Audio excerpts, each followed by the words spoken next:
Good evening, Sale Sharks fans, and welcome to our Facebook Live from the AJ Bell Stadium. Welcome to rugby in 2020. It's a new year and a new decade, and your Sale Sharks want to start as they mean to go on. Harlequins are the visitors to Salford, and we are all set for a grandstand evening under the lights. This is Sale Sharks Live.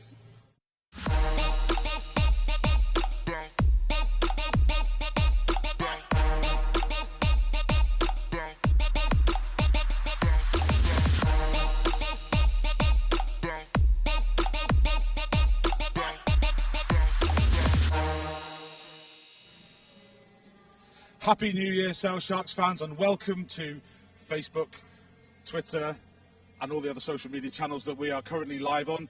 We are seeing Sale Sharks play Harlequins this evening at the AJ Bell Stadium, which is set to be a massive game for Sale Sharks. That disappointing loss against Bath last week, just narrowly avoiding a win. Losing bonus point, as always, we enjoy those. We want to hear your comments. Any questions you have for our guests this evening, comments below. Hashtag Sharks Live. As always, we want to hear what you have to say. We also want to hear what Joe has to say, because he's back from his little trip away where Ollie stepped in. Joe, welcome back. How you doing, guys? So today I'm going to be joined over in that studio over there by our rugby club. You've got Matt, you've got Lloyd, and you've got Paul, all having a chat with me in the build-up to today's game. But a little question on the throw to you. Maybe you can have a think about this. I'll come back to you. If you could give Sale a New Year's resolution, what would it be? Get into the comment section, tweet us, and make sure you use the hashtag Sharks Live. The funnier the better, and I'll read them out, and maybe the Oral players will agree or disagree with me. Have a think about that, boys, okay? Sale a New Year's resolution? How many resolutions have you already had and broken already? 3, but let's not get into that. We'll check those out. And we're also joined by Chris. Chris, Happy New Year. Thank you, and to you. Happy New Year. Chris, what are we looking forward to the most this evening? Well, on paper, it should be a really close game, Colin, because these two sides are right next to each other in the Gallagher Premiership table. So we'll look at this as a home game against a team in Harlequins who've been struggling in recent weeks for consistency, as one that they really ought to be winning if they're going to be a serious challenge for those top 4 places at the end of the season. No Faf de Klerk tonight for Sale. He will obviously be a miss, but Harlequins have got lots of injury problems of their own. They've got 5 centres out injured. They've got a winger playing outside centre in Caden Murley. They've also lost Kyle Sinclair in the run-up to this game, so losing one of their key England players in the pack. So this is an opportunity tonight for Sale to really build on what's been an excellent record here at the AJ Bell. They've only lost 1 of their last 7 here in the Gallagher Premiership. Quins don't traditionally travel very well. So Steve Diamond and his coaching staff will be looking at this game tonight and thinking this is a real opportunity for his team to pick up 4, possibly 5 points, because their next 2 in the Premiership are away to Exeter and away to Saracens, both of which are going to be mighty tough. So I wonder if that puts added pressure on this team, because we know that they're capable of great results. We've seen it already in some of the games that we've already seen down at London Irish, for example. That was that was just massive, wasn't it? Why can't we replicate that all the time? Are we waiting for these home opportunities against these kind of teams? What kind of pressure do you think that puts on the players? Well, if you're struggling to get wins on the road, and as you mentioned, London Irish is the only away that Sale have had this season. Yes, there have been losing bonus points. There was one at Bath last weekend. That really perhaps should have been a win. Late penalty, slightly controversial, that went against Sale, which Reece Priestland kicked to turn that match on its head. So if you're not picking up wins away from home, you've got to make absolutely sure you win in your home games. I'm sure now, as we move into 2020 with 2/3 of the season still to play, Steve Diamond knows his team have got to win more matches on the road, but you've certainly got to do the business at home. Harlequins, yes, traditionally one of the stronger sides in the Gallagher Premiership, but not having a great season, and not with a sort of squad that's going to be as worrying on paper as an Exeter, a Saracens, or perhaps a Northampton. Having beaten Northampton here as well last time out, there'll be confidence that under these lights and in front of their own fans, Sale can put another 4 or 5 points on the board tonight. And we always talk about the home experience. That's why we're here, obviously. Joe loves the pies here. That's why he keeps coming back. And the home games pies is really... him, Colin. Well, that's me too. And I'm just still carrying the holiday weight from 2001, actually, so that's my decade of time. But talking about that home experience, we were lucky enough to get Ollie to come and travel as a fan to a home game by making his way and taking full advantage of the dine and ride facilities at the Trafford Centre. We took a camera with him and seen what it was all about.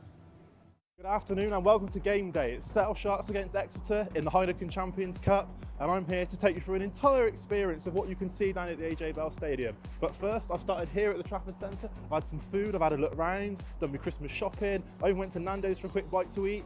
But now we're going to head down to the stadium, get on the bus with all the supporters, and go and watch some good rugby, of course.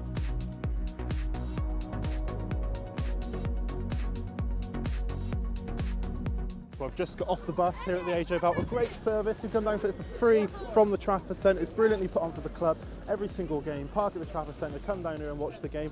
Got me free scarf as well. It's about an hour until kick-off. We're going to go and have a look around. We're going to Sharkey, we're going to go in the shop, and then we're going to go and take our seat in the stadium. So stay tuned.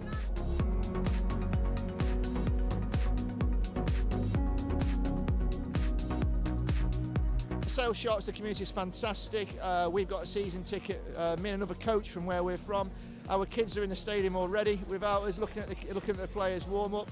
It's super, they love it, they enjoy it, they get to say thank you to the players at the end of the day.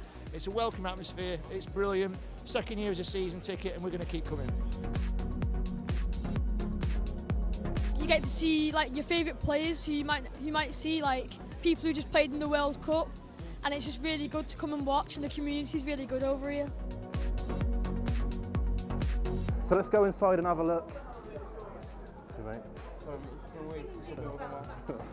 Too many people in there. So we're in the club shop now. I've got this lovely bit of gear here. It doesn't quite fit me, but as you can see, it's going to keep you warm in the winter, and even in the summer if it gets a bit cold. You've got to get in the shop and get yourself one of these. So I would have fit into this about a year ago, but I put on a bit of weight since then, so we'll have to avoid that one. It's a great atmosphere. You can get a great pie, cup of Bovril, good value. Yeah, we love it, and the kids love it, and it's a family atmosphere. So it's a family day out. So we're in the ground now. 40 minutes to go. It's going to be a sellout today. So I got here early. I don't want anyone taking me seat. It's happened before. So I got in nice and early. I believe I'm sat over here somewhere, and I'm ready for the game. Ready for kick-off. I'm hoping for a Sharks win.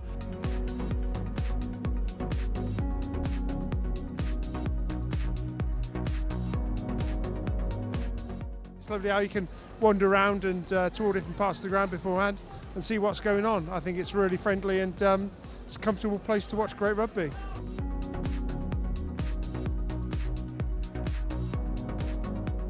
It's great to see the players after the match. They quite regularly come round, do autographs with the kids and take photos, even if they've not had a great result. So I think community-wise, it's one of the best clubs going for that.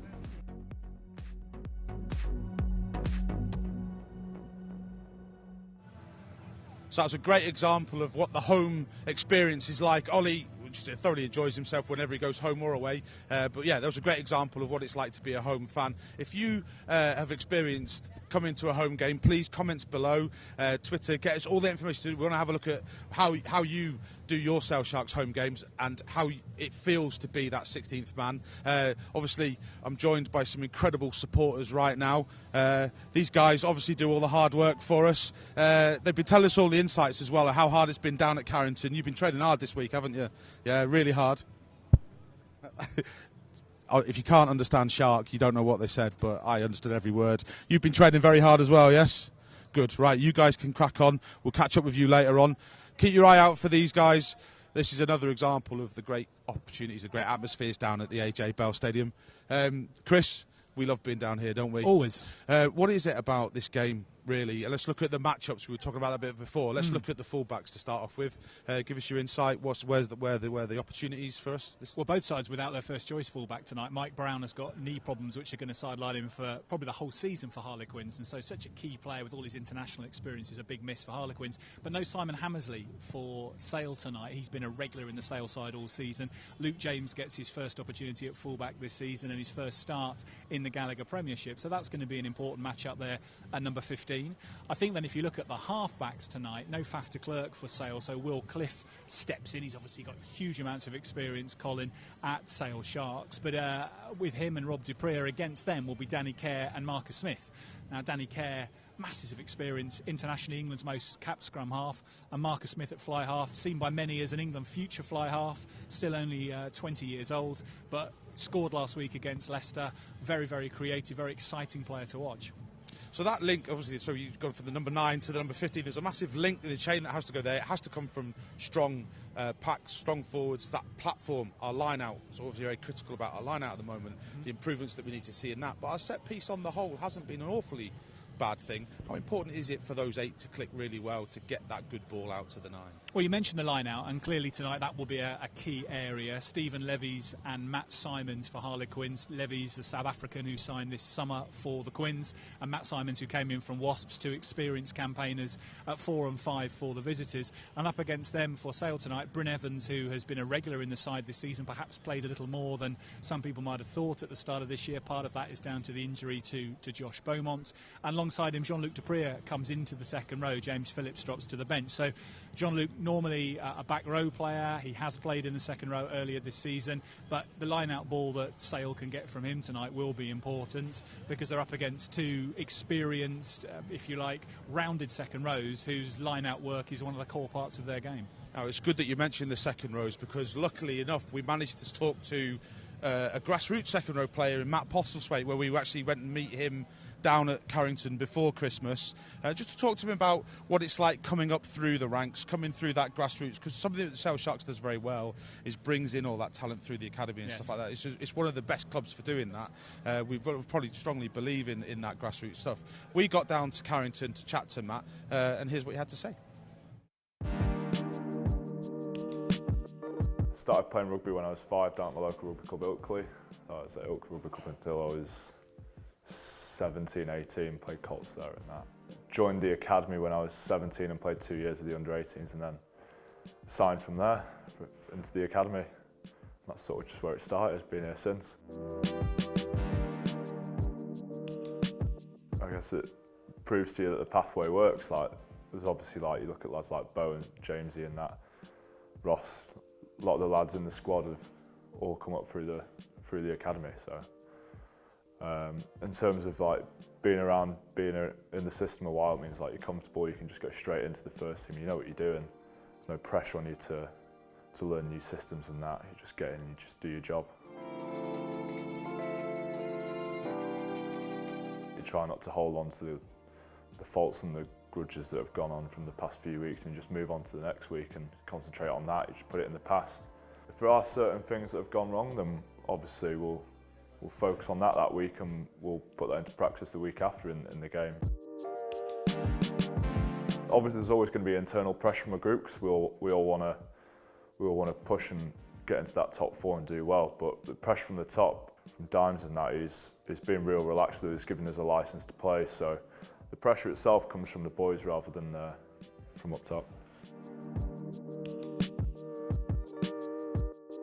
We've got a bigger squad compared to what we've had in the past few years. There's obviously a lot more pressure for places, whereas maybe a couple of years ago you could have said players would be in there by default because there's like nobody else. But at the minute, you look at our back row, for example, like you've got 6 internationals fighting out for 3 places. So everybody's putting their best performance in, week out, just so they can keep the shirt for the week after.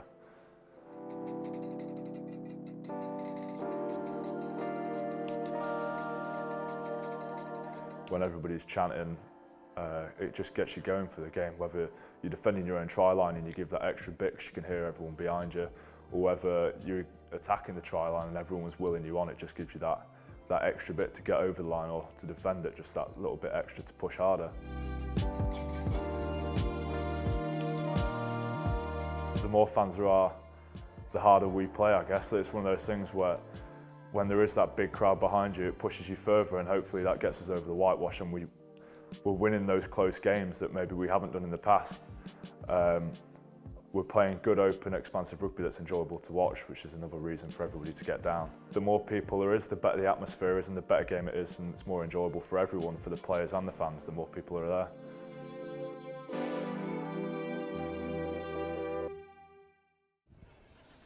Great stuff. Welcome back. It was really good seeing what it takes for a rugby player to come through that grassroots, through the academy into the first team, which was really good. Seeing the insights down at Carrington, it's always lovely to see. And I'm joined now by another great Northern rugby player. Merry New Year. Happy New Year, Josh. Great to see you. How's it been since we last seen you? Yeah, not too much progress, but it's as I said last time, it's a real slow slow the first 2-3 months, and then by the end of January I'll be able to get moving around on it a bit more, and then hopefully keep on track to getting back towards the end of the season. So frustrating, obviously, 'cause, nights like this, big crowd, you really want to be playing in great conditions. So it's frustrating, but I'm looking forward to watching the lads out there today. Progress is still progress, my friend, and you're still making it, so that counts. Do you know what I mean? This is great. We were talking a little bit more about the second row positions, the importance of the line out and how that affects it and stuff. Just wondering if you could give us your take on where we are with that. Do you think we're getting there? Is that set piece really, really critical, or are we going to have opportunities in other areas of the set piece? I think it's critical. Obviously, I think last week's performance in the line out was probably disappointing. We lost a lot of key territory when losing those lineouts, and obviously so important. We had a blip against Gloucester at home, and if we'd won all our lineouts then we probably would have won the game. So it's a massive part of the game, both with scrum and the lineout. That's those set piece areas, and I just think a few new players coming together in the summer. We always tend to predominantly only have kind of one real main jumper at Sales, so that always kind of limits your options. But we've had a successful lineout for 3 or 4 years now, and it's probably just a confidence thing. Once you lose a couple, then the hooker starts getting a bit tetchy, and then everyone else starts getting a bit nervous around that line out. So it's about just being confident and being assertive when out there tonight. I guess that, sorry Chris, I was going to jump in there. I guess that having that diversity, that being able to adapt to all those different line out situations, it takes time. You can't just have that happen overnight, I guess. Yeah, exactly. I think Rob Webber being our main hooker for 2 or 3 years now, and as jumpers you get used to kind of the timings that hookers throw the ball at, the shape they put on it, and so it's just little things that just an opposition, the amount of analysis that goes into it now, that they pick up on this, and that's why it's important to keep changing the picture each week and giving the opposition something to think about out there. Chris, I just used to think you just throw it in. You know what I mean? I think at my school we just did, but it's kind of a bit different at this level. Jean-Luc Dupree tonight, Josh, steps up from the back row to second row. Technically, what will he have to do differently tonight in playing that position?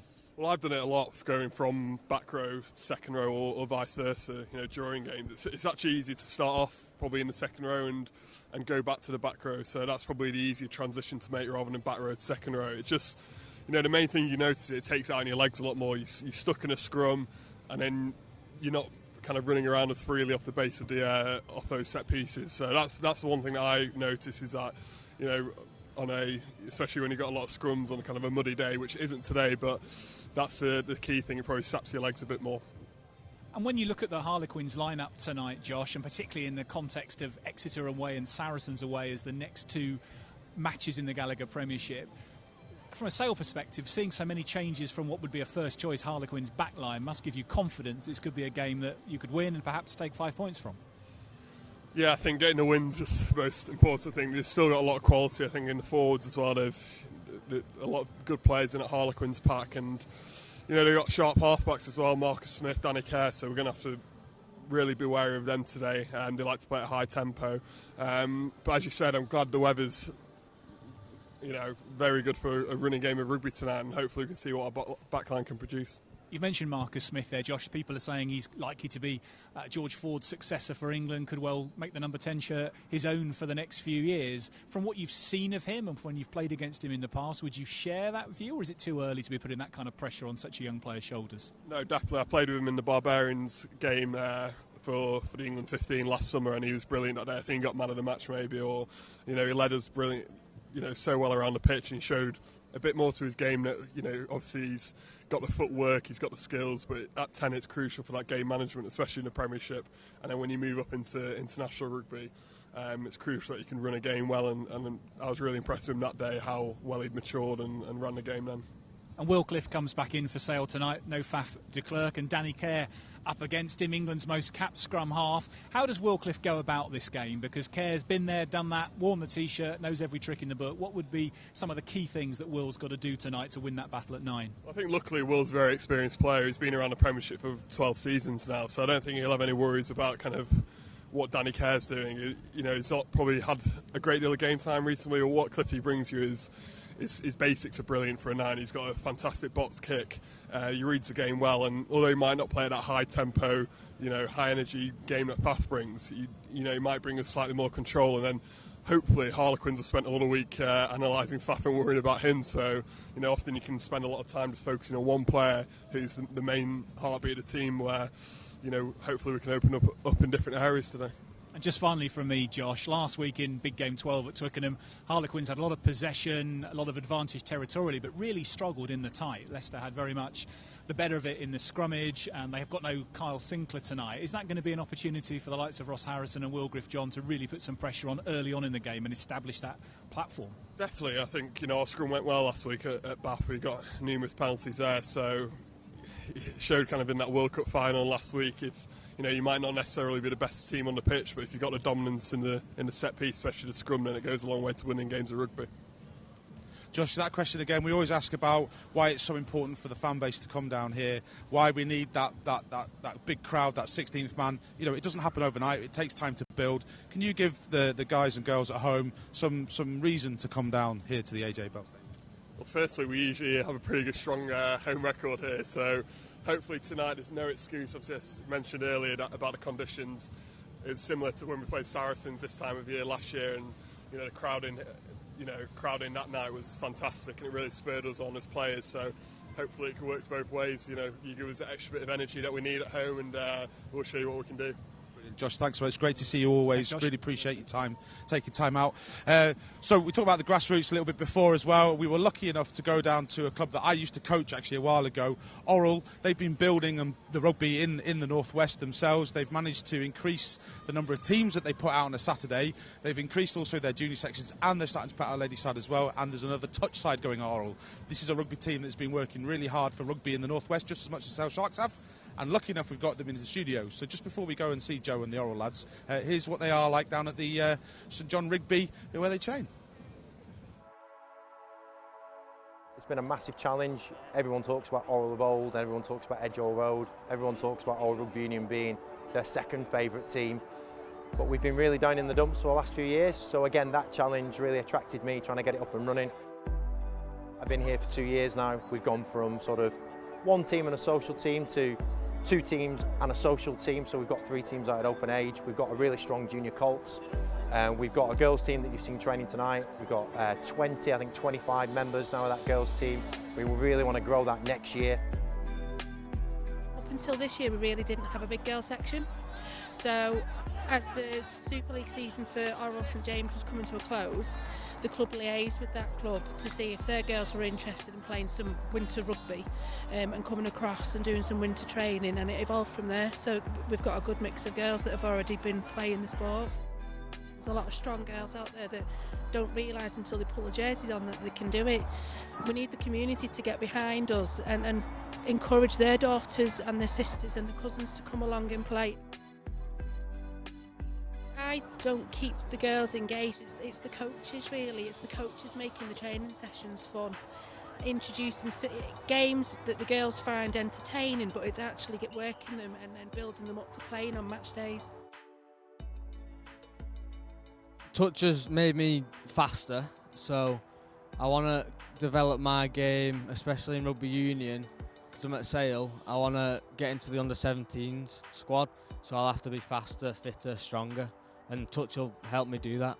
People think, oh, it's touch, it's nothing, but end of the day, we've both got England internationals out of it, so it is a sport to come and have a look, come and have a go there. People go away from Oral, come back from Oral, and through life generally, but the club's still here and getting stronger and stronger for the mini and junior section. It's really powerful at the moment. These guys have got the basic skills, and girls have got the basic skills. I think it's really untapped. So yeah, we've had sort of 10 years of being down in the doldrums, but if you look before that, we had 5-6 teams, we had a full minis and junior section, so there's obviously something doing right. We just need to get that going again, which is what I think we've done over the last sort of 2 years. There's certainly a residue of the old days, and it's still deep-rooted that, how are all doing sort of thing. Getting like a new generation with that sort of attitude towards the club, then it spreads from them.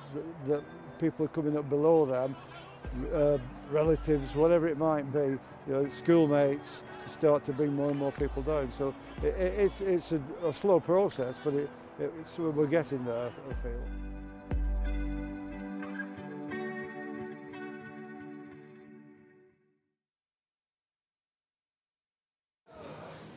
Hello and welcome to Sale Sharks Live. Wonderful little video of Oral there. We're going to be chatting about Oral. I'm joined by some very special guests in the studio, as well as hearing the odd heads as the ball goes flying over, as the kicking is being practiced just down there. Here we are at the AJ Bell Stadium on obviously Sale Sharks Facebook and Twitter, asking you a lot of questions today, maybe about your predictions, the build-up getting this game against Harlequins, and also chatting about maybe a New Year's resolution you'd like to send to Sale Sharks. Got a couple of them that include certain players just playing in their underpants. Don't know if I'm going to read them out. Well, I just said it. But, you know, anything you like, make sure you put it in the comments, and we'll be chatting about that later on.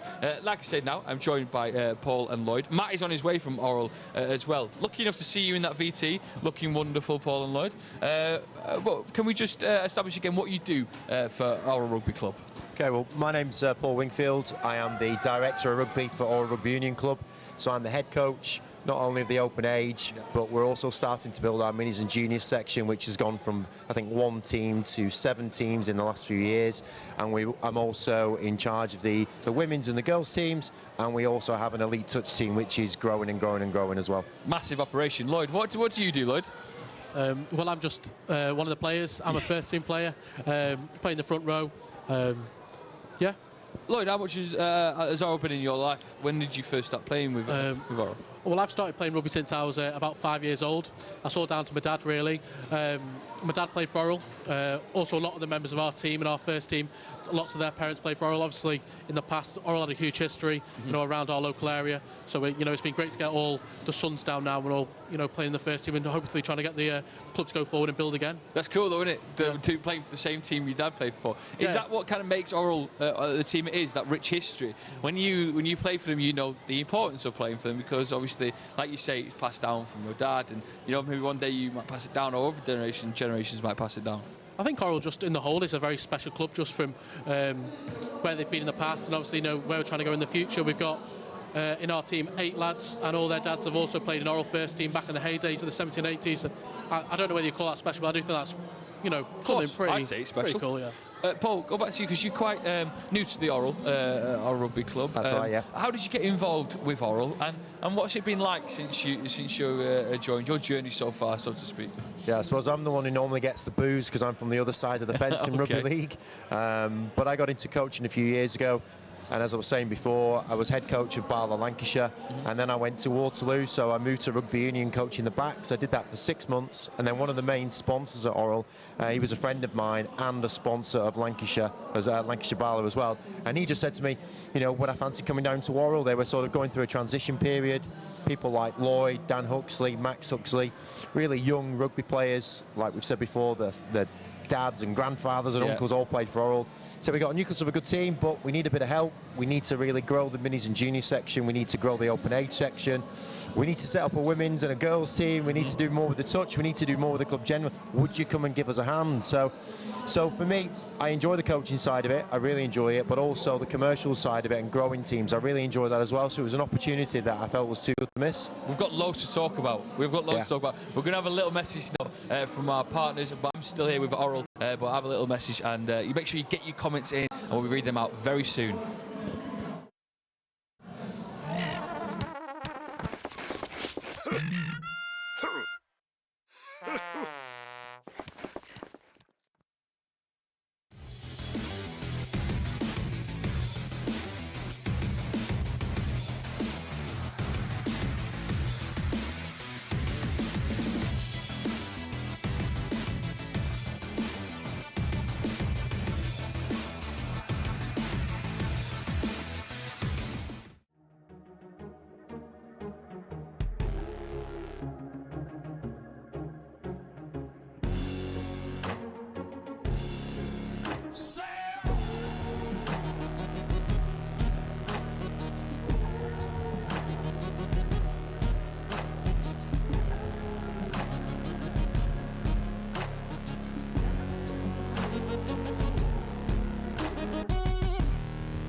Welcome back to Sale Sharks Live, building up to Harlequins. The game is moments away, but we're joined in the studio now by Orrell Rugby Club. Having a bit of chat about them, about the club itself.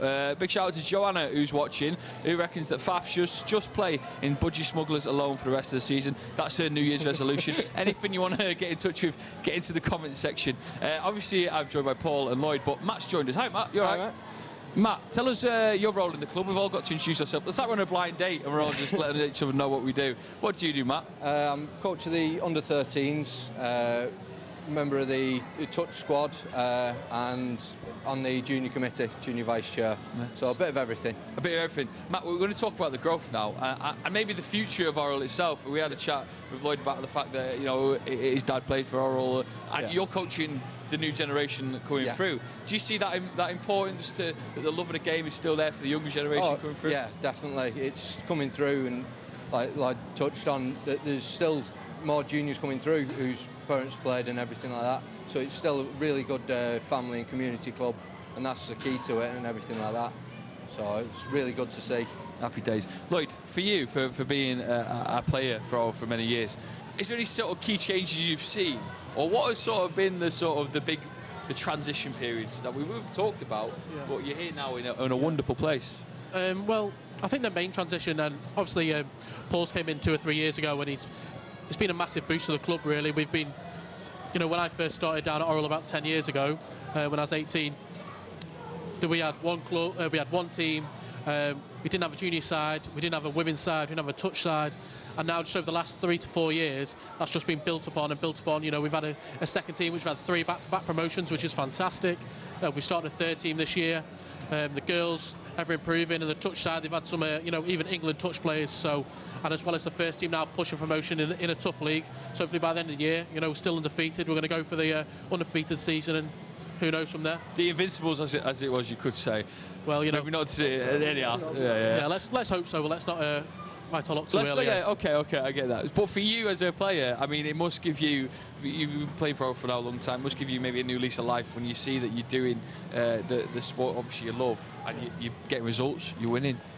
Yeah, I mean, winning's fantastic. You know, it's why you want to play rugby. We want to win, and we don't just want to win at Orrell. We really want to put, you know, the nail in the coffin of lots of teams. You know, want to try and build those points. That's something Paul's, you know, been banging on to us all season about, you know, finishing off teams.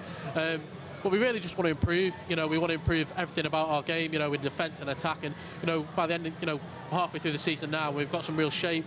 We scored some really good tries. You know, top in defence, top in attack. So yeah, we're doing really well, and you know, that's a lot down to Paul, but a lot down to the lads. You know, really hard work. I'm going to try and squeeze another question with Paul here. Paul, a lot of love for you there from Lloyd and Matt. Yeah, appreciate over the that. last couple of years. Is there anything you know that you've done? Like, is it just your spirit that you brought to the club, or is there any certain things you've done to help the growth of Orrell? Because obviously the expansion, the second team, the women's team, is that something you had in mind as a goal when you arrived at Orrell? Well, I think when I came for the interview, the chairman and Bill Lyon, who's been with the club, you know, sort of man and boy, he was director of rugby and head coach in the heyday. He said, you know, the lads are pretty difficult and you're going to have a bit of a tough job here. You need to know what's on your hands. And I've just been blown away since I've got down there. You've got people like Lloyd and Dan Huxley and Chris Owen and people like that who've been there week after week after week. I think the lads are a real hard-working bunch. All I needed to do was sort of fine-tune them a little bit and maybe give them a bit of confidence because they've got the skills. You know, he's bigged me up. I'm going to feel as though I'm bigger. But, you know, Lloyd's a young kid. He plays for Lancashire Royals. He's a school teacher by profession. He's professional. He's got great hands, great skills. He's a great leader. He leads our defence. We've got the best defence in the league. You know, I've got the players. I think they just needed a little bit of confidence and fine-tuning. And really, that's all I feel I've done. We keep things really simple. These guys work. They've got families. They've got other commitments. So we keep training really simple, really basic, but they just learn the basic skills, get around the park. If we're in trouble, get rid of it. And let's have fun. You know, we haven't stopped scoring tries, really, since I came in. We've scored a lot of points, and the lads love that. So happy days. The tries what you want. I want to ask more questions, I really do. We've got a couple more I want to get to you, as well as talking about how people might watch this, might want to get involved in Oral itself. Yeah, We're going to have a little message from our partners now, and I'll be back with Oral in just a second.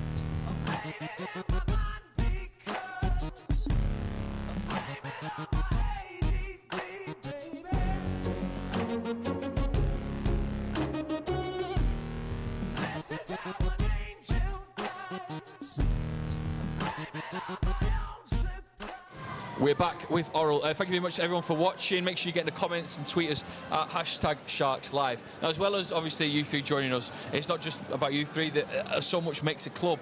We're obviously with Oral Rugby Club. You mentioned just then about a lot of people working behind the scenes to make Oral what it is today. yeah, sure. I mean, we talked about people that were here in the sort of 60s and 70s that built that big, great club. And then we talked about the players and the coaches that are obviously playing and coaching now, but over the last few years, a lot of people have come on board, like Dave Hewlett, Tracy Mockton, Jim Lloyd is chairman of the Minis and Juniors, Chris Gibson, who was chairman of Minis and Juniors, who leads our Colts team. You've got Gary Povell, you've got Matt Grundy on the elite touch side. We've got English, sort of England representatives now on the touch side.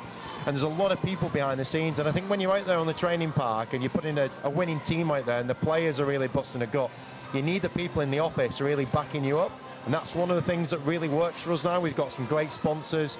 I don't know if I can mention the names or not, but people like Dr. John Morgan and Colin and lots of other. Lloyd's dad's a massive sponsor of the club and has been for a long, long time.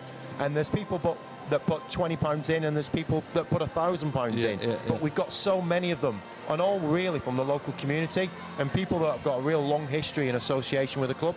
I think just by seeing how passionate you're speaking about Oral, there might be some people watching who might want to even just come down to watch a game, even just maybe get involved, get part of it. It's your Facebook, your website, or how would you suggest people go about getting in touch with you? Yeah, sure. Well, I've talked about the commercial team. Tracy Mockton has done an absolutely amazing job with regards to the website, LinkedIn, Twitter. So if you go online, I'm sure you can find us very easily.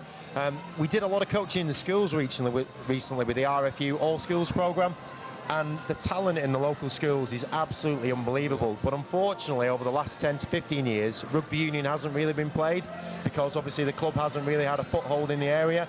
What we need is the kids from the local schools coming to the club, bringing the parents, bringing the brothers, bringing the sisters, and of course, because we now have several teams and women's teams, you can bring your mum, you can bring your brother, you can bring your dad, and you can all get a game, whether that's competitive, touch rugby, or social. One of the things that we're going to set over the next few months as well is a team for the disabled, and that's going to be run by Lloyd, one of the other coaches from the junior teams, and Lloyd's going to set that up and run with that.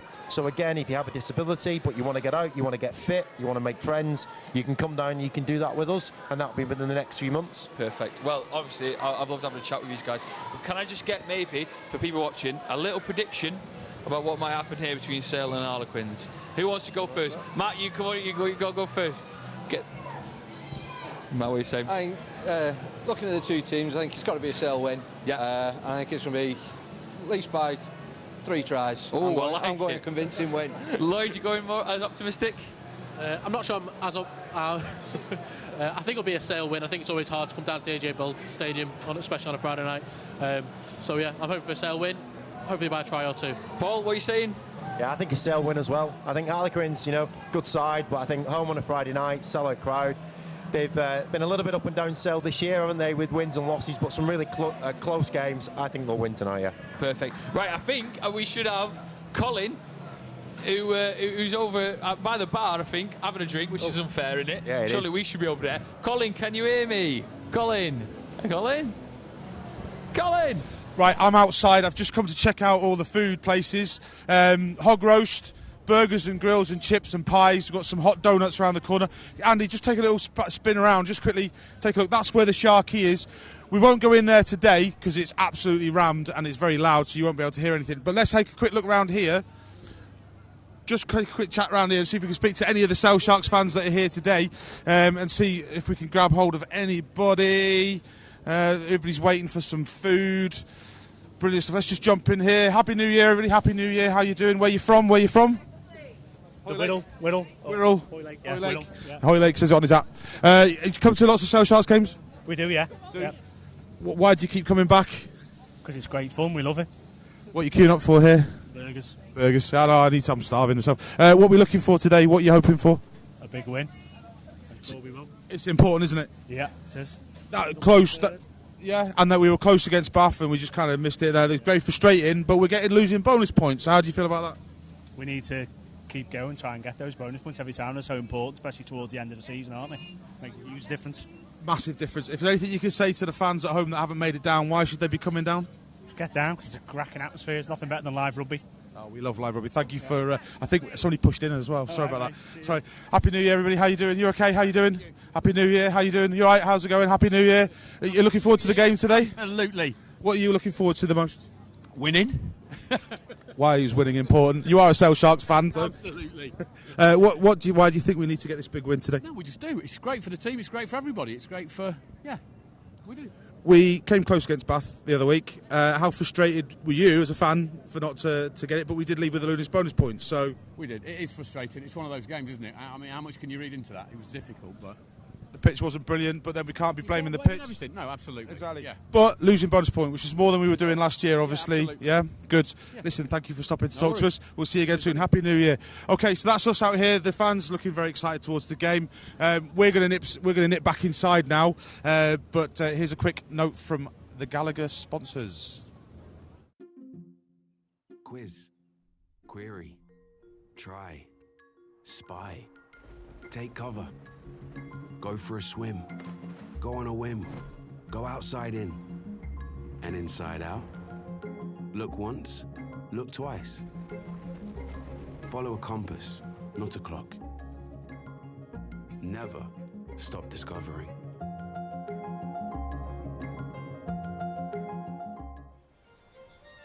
Our game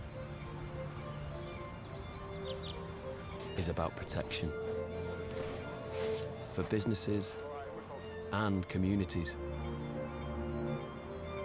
helping the people who guide and nurture, who inspire and support, who commit and deliver, helping to protect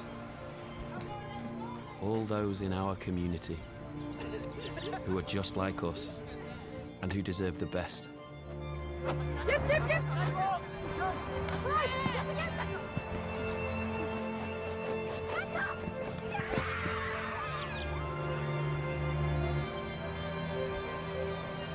This is the Gallagher way.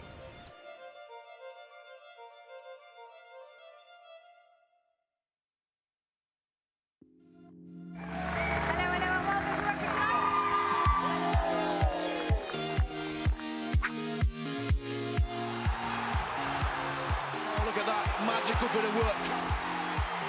Fabulous score for the Sharks. Saracens European champions. As a player,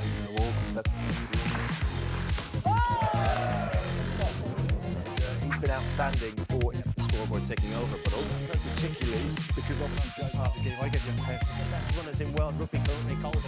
I also want to see the hook there. Flow gets to the outside, lovely. Stop celebrating! Shomerton, look at it, it's brand new and shiny. Oh! 130!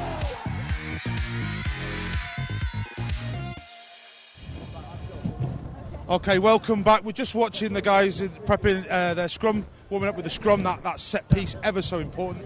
Any comments, questions, comments below. We've had a couple of happy birthday questions. We've had a couple of resolutions as well. We'll take a look at those in a minute when we come back. Obviously, we want to hear from you. Ask us questions. It's all about engaging with you and you coming down. The 16th man at Sale Sharks is ever so important. The lads keep telling, week on, week out, the lads keep telling us how important it is to hear that support. I mean, we see they're doing their hard work there, but having a big cheer behind them when they're going in for these big 2 metre, 1 metre shoves as they get in on these lines is ever so important. Let's go and have a quick chat now. I think Joe's with some people over there, but let's go and chat to a couple of these fans here, find out where they're from and why they're coming down. Happy New Year, everybody. How you doing? You all right? Whereabouts are you from? We're from Bradford. Bradford. Who are you supporting? Sale, of course. All the way from Bradford? All the way from Bradford. Supporting Sale. Thank you for making that perilous journey over the heights of the M62. Why do you make that journey? Why is it always important to come over? To come with these boys. They all play for the local team, and it's the nearest Premiership team we've got to watch. So, who do you play for? I play for Bingley Bees. Bingley Bees. That says it on your thing. I should have read that, really, shouldn't I? Sorry, that's just terrible of me. Which position do you play? I play flanker. What about yourselves? Are you playing as well? Yeah, I play prop. Are you playing? Second row. I play second row. Yeah, you've spouted up a bit there. So yeah, yourselves, where are you from? You from Bradford as well? Same place? Good. Where do you play? I play at Bradford and Bingley Bees as well. And which position? Scrum half. Scrum half. You look about the right size for a scrum half. You're a bit taller than Faf, though, unfortunately. Listen, why come over? As you said before, it's really important for you guys to come and visit. But why make that effort? Just because it's a good atmosphere. It's a good place to come. You get to see top quality players, and yeah, it's just a good night out as well. We talk about engagement as well, which is lovely. At the end of the game, win or lose, everyone comes piling down here and they stand waiting for the players to come and say hello. And you don't get that in football. Do you know what I mean? And it's on a lot of time now to those boys, unfortunately. We really pride ourselves that we're not only just a Premiership club, but we are part of rugby in the north. That's important for us as well, and for us to grow we need more people to travel over from Bradford. So tell us, what do you think you need to do over in Bradford to get more people to follow? Oh gosh, that's a tricky one. We're struggling to get boys to come and play rugby as it is. It's all about getting these guys interested and into the game, and they'll be pecking our heads saying we want to go and watch rugby, and hence we'll come here. So maybe we need to try and bring some of the community over there for you. Perhaps, maybe, I don't know, if we can find some time. Maybe I'll speak to the guys and see what they could do. I want to hear you guys in the crowd today, right? I'll be watching out for the big cheers. Thank you for making that journey. We really appreciate it. Joe's got some people over with him as well. Are we over to me? Can we hear me? Hello? Hello? Can you hear me? Look, where's this? Look at me! I've got Nicholas here. How you doing, Nicholas? Nicholas, whereabouts are you from? I'm from South Africa. South Africa. We've got Nicholas. Who might be your favourite player? Faf, obviously. Who might have you just got a picture with? Faf. Where is he? Where can you see him? He's sat over there. Nicholas is here. I mean, is this your first Sale Sharks game? Yes. Right. And I've had a chat with you, Nicholas. You've got big hopes for Sale today. What do you think the score might be? 38-12 Sale. Oh, big one, big one. So obviously it was a successful summer for South Africa. Yeah, have you been gloating whilst you've been over here? You've not been gloating, have you? A little bit. We got my uncle a Faf Speedo. All right. Tell us who you're here with today then. Who have we got? This is my dad. Your dad. Hello, Dad. What's your name, Dad? My name is Johan. From Cape Town. Who else have we got? This is my sister. Hello, little sister. What's your name? GC. Oh, wonderful. Did you get a picture as well with Faf? Oh, wonderful. Who have we got? Hi, Mother. How you doing? What's your name? Donny. So what's your connection with Sale then? Or why have you come to Sale? Do you on a trip? Because of this man. Oh, because of this. What's your name? I'm Bob. What do you think the Sale score will be? Oh, no. Well, I'll have to mind my language. I think we'll win by a score, 2 scores. Is that your connection then, Nicholas? Yeah. Wow. Wonderful. Wonderful. Just like that. Thank you very much. 38-12, yeah? So we can come find you maybe after the game. Yeah, well. Yo, we'll sit here. Wonderful to meet you, Nicholas. All the best. See you later, everyone. Wonderful to have a chat with the fans. Now, I think I've lost Colin, but we had a chat with Nicholas there. He's come all the way. Guys, you all have a chat. Hello. No. What's your name? How are you doing? Sale Sharks going to win today? Yeah. Happy New Year. Who you seeing? Just the players. I know.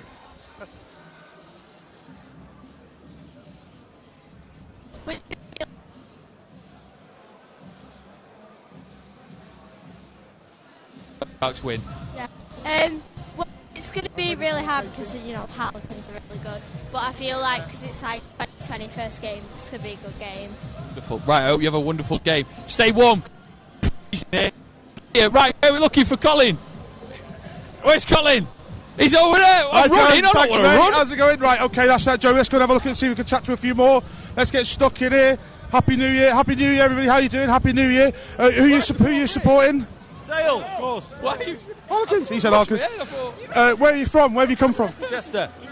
Northwich. Manchester. Chester. Guys, that's a bit of a journey. Thank you very much for making that trip over to support us. Why make the trip? Why is it important to come and support the team? It's our local team in the Premiership, so they want to support them, especially the Curry boys as well. They're here, so all good. Yeah. And that's a big long journey. What keeps you coming back more and more? Is it the rugby? Is it the pies? Is it the beer? Is it none of the above? I'm not saying. No, it's not the pies. It's not the. I'm the same. Why do you think they're paying me in pies? No, why keep coming back? Is definitely the rugby? Yeah, the rugby's great, and it's like you're saying before, it's a local team. It's the northwest of England, and it's great to see Harlequins and teams like that coming here. So it's good rugby. The lads talk about the 16th man quite a lot as well. You look like seasoned rugby professionals yourselves. The battered faces. I bet you look like you've gone through a few rucks and mauls. Having that support around you, even at grassroots rugby, it must be a big thing. How do you feel part of the team as the 16th man, or do we need to do more to engage the fan base? Do you think? No, I think it's good. I think it's good to watch them play. Come here and watch Sale play. They're a great side, and we like to support our local team. So yeah, it's good. Yeah. And they've got a good youth structure as well, and they're bringing all the youth through from all the community and all the local areas and all the local clubs, which is good. Which is what Sale needs. In order to keep in the Premiership, that's what they need. You're absolutely right. Up north, yeah. Rugby up north, yes, and we're going to be listening for you shouting the loudest, okay? And if we lose, it's your fault. No, I'm only joking. Listen, guys, thank you very much for coming all the way. Really appreciate it.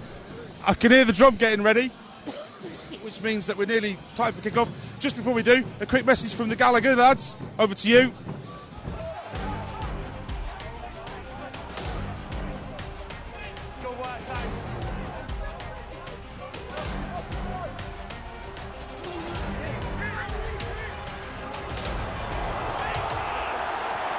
Simpson screaming for it, he wants two!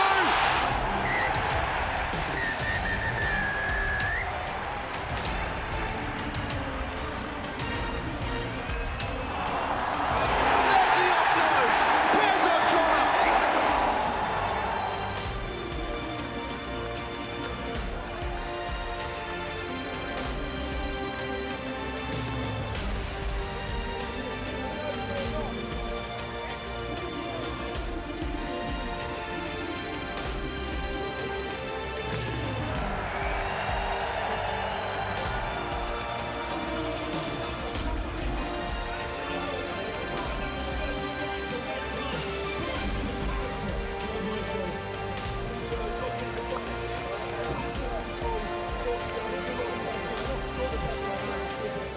There's Dupree, they'll run them through, across comes. Oh, and they're in the corner. Now, has Chris Ashton got there? I think he has.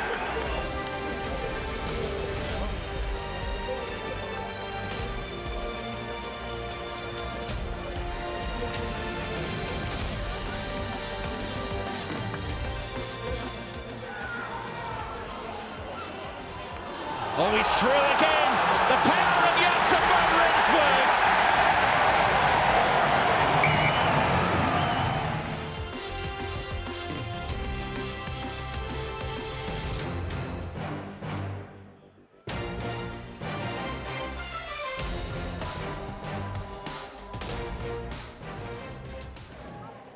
Welcome back.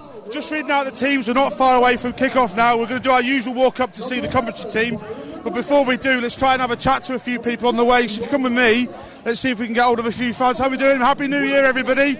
It's that traditional walk again. How are we doing? You coming happy? Oh, thank you. Oh, that's brilliant. I'm a lucky man. It's just anything for half a pint, this one here. Anything for half a pint, Cyril. So just tell us what we're looking forward to today. What's your thoughts? We'd just like to see a bit of open, expansive rugby. I know it's cold weather, but we're evenly matched in the pack. Danny Kerr could cause us some problems. Class number 9. Shame we've not got Faf, but injuries are injuries. But go back 2 years ago, we would have said this is a good. There's someone was saying, "Oh, this isn't maybe our best team," but go back 2 years ago, we would have given our back team to a team like this. So we always seem to do well here at home against Harlequins. Okay, we got Cliffy. Cliffy's seasoned. He knows what he's doing. Yeah, he's got a good sense ahead on him. We've got a good mix of maturity. Hope that Luke James has a good game at fullback. Watched him on Monday night against the Jets. He played really well. He's really developing into the fullback role for me. Brilliant. Thank you very much, Tony. Thank you for my kiss. I'm coming back at half time for another one and one at full time as well. All right. So get the lip seal on. I'll be down. Okay. Right. We're going back up. Let's go and see a couple more fans. Happy New Year, everybody. How you doing? All right. Just going to come through. So as they said, it's important that we get this big win today. We're looking forward to it. We want it to be a successful game. We want to learn by those mistakes at Bath, and it's really important. Chris, we're saying that it's a very important game. Simon, Happy New Year, mate. How you doing? Good to see you. We're talking about it being a very important game, that we need these big wins. You guys are going to take us through the next 40 minutes. Over to you. Ollie's got his headphones on. It's the first. Great stuff. Over to you guys. We're ready to go. Thanks very much, Colin. Good evening, everybody. Welcome to the AJ Bell Stadium. And as Colin mentions, a key match tonight for Sale Sharks against a Harlequins side right next to them in the Gallagher Premiership table. Sale, of course, have an excellent record here at the AJ Bell. They've only been beaten once in their last 7 Gallagher Premiership matches here, and that was against Gloucester in the opening round this season. Harlequins traditionally don't travel very well and have been injury ravaged in the backs, but they are fired by Paul Gustard to put in a big performance. They drew in their big game 12 last weekend in front of 75,000 at Twickenham against a Leicester Tigers team who twice trailed by 14 points. Gustard will know that tonight his side need to give him a reaction and to pick up some points. Well, Sale Director of Rugby Steve Diamond makes 4 changes from the side beaten narrowly at Bath last weekend. The first of those is at fullback, where the man sitting next to me, Simon Hammersley, has had that jersey for most of this season. Luke James gets his opportunity today with Chris Ashton switched back to the right wing. Denny Solomona drops out. The other changes from the team beaten at the Rec sees Will Cliff come in for Faf de Klerk, who picked up a knee problem in the defeat in the West Country. Ross Harrison returns at loosehead prop in place of Cooney Oosthuizen. And the final change sees Jean-Luc Deprier come into the second row, James Phillips dropping to the bench. So the Sale team in full then reads like this. Luke James at fullback, Chris Ashton on the right wing, Byron McGuigan making his 50th Sale appearance on the left, Sam James and Rohan Janse van Rensburg once again together in the centre. Will Cliff and Rob Duprier are at halfback. The pack then sees Ross Harrison, Aka van der Merwe and Will Griff-John in the front row, Bryn Evans and Jean-Luc Deprier at lock, back row with John O'Ross the skipper, Tom Curry and Dan Duprier at number 8. Harlequins, as I mentioned, are desperately short in the 3 quarters, and there's no Mike Brown either. He's ruled out for the season with a knee problem. So Ross Chisholm is at fullback, Gabriel Ibratoya and Veronique Goniva on the wings, Caden Murley, normally a winger, in the centre with Paul Laziki, Danny Kerr and Marcus Smith form a formidable halfback.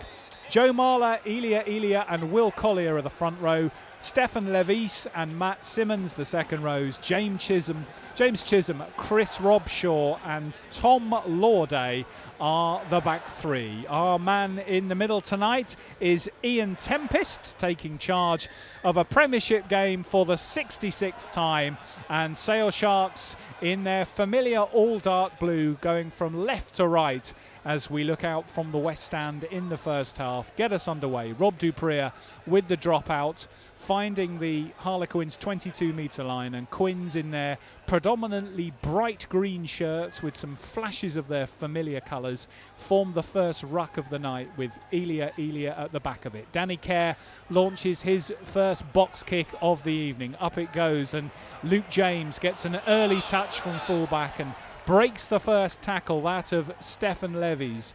And Sale look to move forward through the 3 quarters as Dupree looks to get them going from outside half. Good work from Tom Curry. Takes Sale up to the Harlequins 10-metre line. Rob Dupree again stabs that ball through. It's fielded by Ross Chisholm, the Harlequins fullback. He takes it up to the 22-metre line where Kerr picks up from the base of the ruck, snipes for a couple of yards or so, but can't make much yardage in this opening minute. And Harlequins back in possession again with their forwards, looking to set things up from the 22. Rob Shaw shields at the base of that ruck. Chris Robshaw on his 287th Harlequins appearance tonight. Sets it up for Kerr to launch a box kick forward. And Sale are back in possession with Luke James getting another run from fullback, but being dump tackle just inside his own half. Pick up from Dan Dupree, who tries to go round the corner for Sale. Cliff now feeds Rob Dupree to Janse van Rensburg, accelerating over the halfway line, setting the ball back for Sam James to follow up. Gabriel Ibitoya trying to bundle him into touch, and Cliff fields from the bottom of the ruck, pops it short to Tom Curry. Matt Simons wraps himself around Curry, but Sale can recycle again and start to move through the phases. Cliff looks to burrow at the bottom of the ruck. Elia gets a hand in, but Sale keep possession and go forward through Jean-Luc Dupree. 2 minutes of play and the ball is yet to leave the playing area. Phase after phase at the moment for Sale. They're halfway between the Harlequins 10-metre and the Quins 22, looking to once again work it through the forwards. Cliff looks to burrow at the base of the ruck. The ball is slow. Dupree now looks to try and put some pace into it as Ashton comes in from his wing, finds McGuigan wide left. And for the first time tonight, Ian Tempest extends his arm for advantage. It's going to be a Sale penalty, but the advantage being played to Cliff, popping the ball out. And the penalty is given by Ian Tempest to Sale. It'll be wide on the left-hand side. A hectic first 3 minutes and a first chance to bring in our special guest tonight. A very good evening, Simon Hammersley. Good evening. Thank you very much for having me this evening. Great to have Simon with us on Sharks Live. We'll be getting his insights throughout the game. Myself, Chris Malaband and Ollie Lathrop sharing the commentary. Simon will be summarising. And Simon, a really positive start from Sale here. Yeah, I think obviously the ball was in play for about 3 minutes there, and we've drawn the penalty.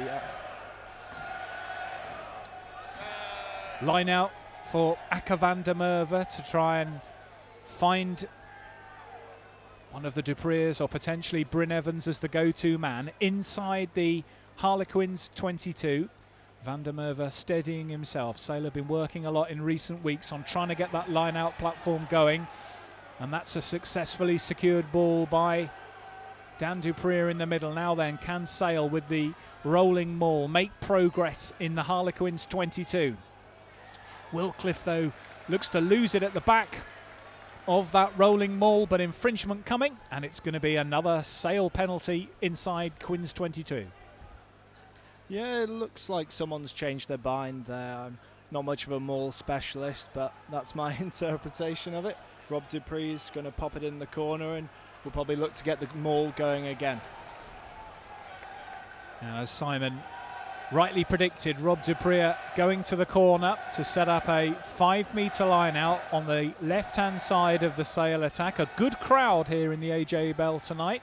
And the terrace away to our right, the south terrace, just starting to find its voice as a short throw goes to the front of the line out, and Sale quickly form the rolling maul, trying to drive that over, but the Quins defence is solid. Chance for Janse van Rensburg to burst through. He's a metre short. The ball goes to ground. Was that knocked on? And Quins get away with it. Now Gabriel Ibitoya is chasing downfield. Real trouble here for Sale. Ibitoya kicks ahead. Gabriel Ibitoya in a foot race on the break. And it's an incredible try for Harlequins. out of nowhere. Sale within a metre of the Quins line. The attack breaks down, the ball comes loose. It's initially fly hacked by Marcus Smith. TMO Trevor Fisher is going to have a look at this, but Gabriel Ibatoya looks like he scored his 5th try of the season, and out of nowhere with a TMO check to come, it's Sale 0, Harlequins 5. Simon Hammersley. Yeah, it's a real shame. We obviously got Van Rensburg to about a metre away from the line. Looks like he spilled the ball. And the TMO now is just checking. Ibatoya is behind Marcus Smith when he kicked. He showed real pace there. Looks like he is, Simon, doesn't it? Yeah, I think, and especially the benefit of the doubt's got to go with the attacking team as much as I wouldn't like it to. But it was some real positive stuff there. Like we said, we got Van Rensburg nearly onto their line, and unfortunately, the wingman there showed some real pace. And I think going into this week, we did note their back three as a whole. You've got Nicky Gallagher, a man who I've played with for a couple of years, Ibatoya, who really is electric, and Ross Chisholm, who is a very good Premiership fullback. So I think that shows their dangerous back three really getting into the game. Marcus Smith with the conversion from wide on the right. The kick is good. And Harlequins, out of nowhere, have a 7-point lead after 5 minutes. Well, they haven't been in Sale's half, apart from Gabriel Ibatoya's burst on his own over the halfway line, but he showed a turn of speed for sure. And Sale have the sucker punch to deal with of a breakaway try. So Rob Dupree will get Sale restarted. His dropout comes down this near side, the Sale right. Van Rensburg and Ashton pursue it, but Harlequins secure the ball. Quins possession just outside the 22. Stephen Levy's winning that, and the touch judges flag up on this near side. And Andrew Jackson's arm is raised. Just looking back at that try again, Simon, is there anything from looking at the play or the replay that you think from a Sale perspective could have been better, or is it just an unfortunate moment? I think it's one of those things where sometimes you get such a dominant carry, you lose focus on the ball, and we saw Van Rensburg had swatted away a couple of defenders, and then maybe the last man just got a hand in around the ball, knocking it loose. Sale line out then. Van der Merwe goes to the back. John O'Ross with a good claim. Now Dan Dupree coming round on the peel. Drives over the gain line. Pick up by Cliff. Back into the hands of Tom Curry. Bit of momentum and some purpose now in this Sale attack as they trail 7 points to 0, and they win a penalty. Ian Tempest with another blast on the whistle. Season infringement at the breakdown. Harlequins penalised, and this ought to be meat and drink for Rob Dupree. Yeah, John O'Ross made a really good carry there. The couple of support players have managed to, you know, their guys got on the wrong side of the ball. They've sort of trapped him in slightly, and it should be hopefully 3 points for Rob Dupree. You mentioned, Simon, Nicky Gallagher on the left wing tonight for Harlequins. 35, one of the older players in the Premiership, but you'll know his game inside out from your time together at Newcastle Falcons. What will Sale have to be aware of tonight? We'll just get Rob Dupree to kick this, and I'll get your thoughts. Here's Dupree, and he makes no mistake. It's Sale 3, Harlequins 7.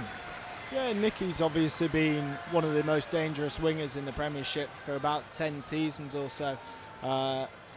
He can be a bit of a liability in defence at times, but equally he comes up with a lot of interceptions. So although we may look to target his wing every now and then, I think he's also very dangerous.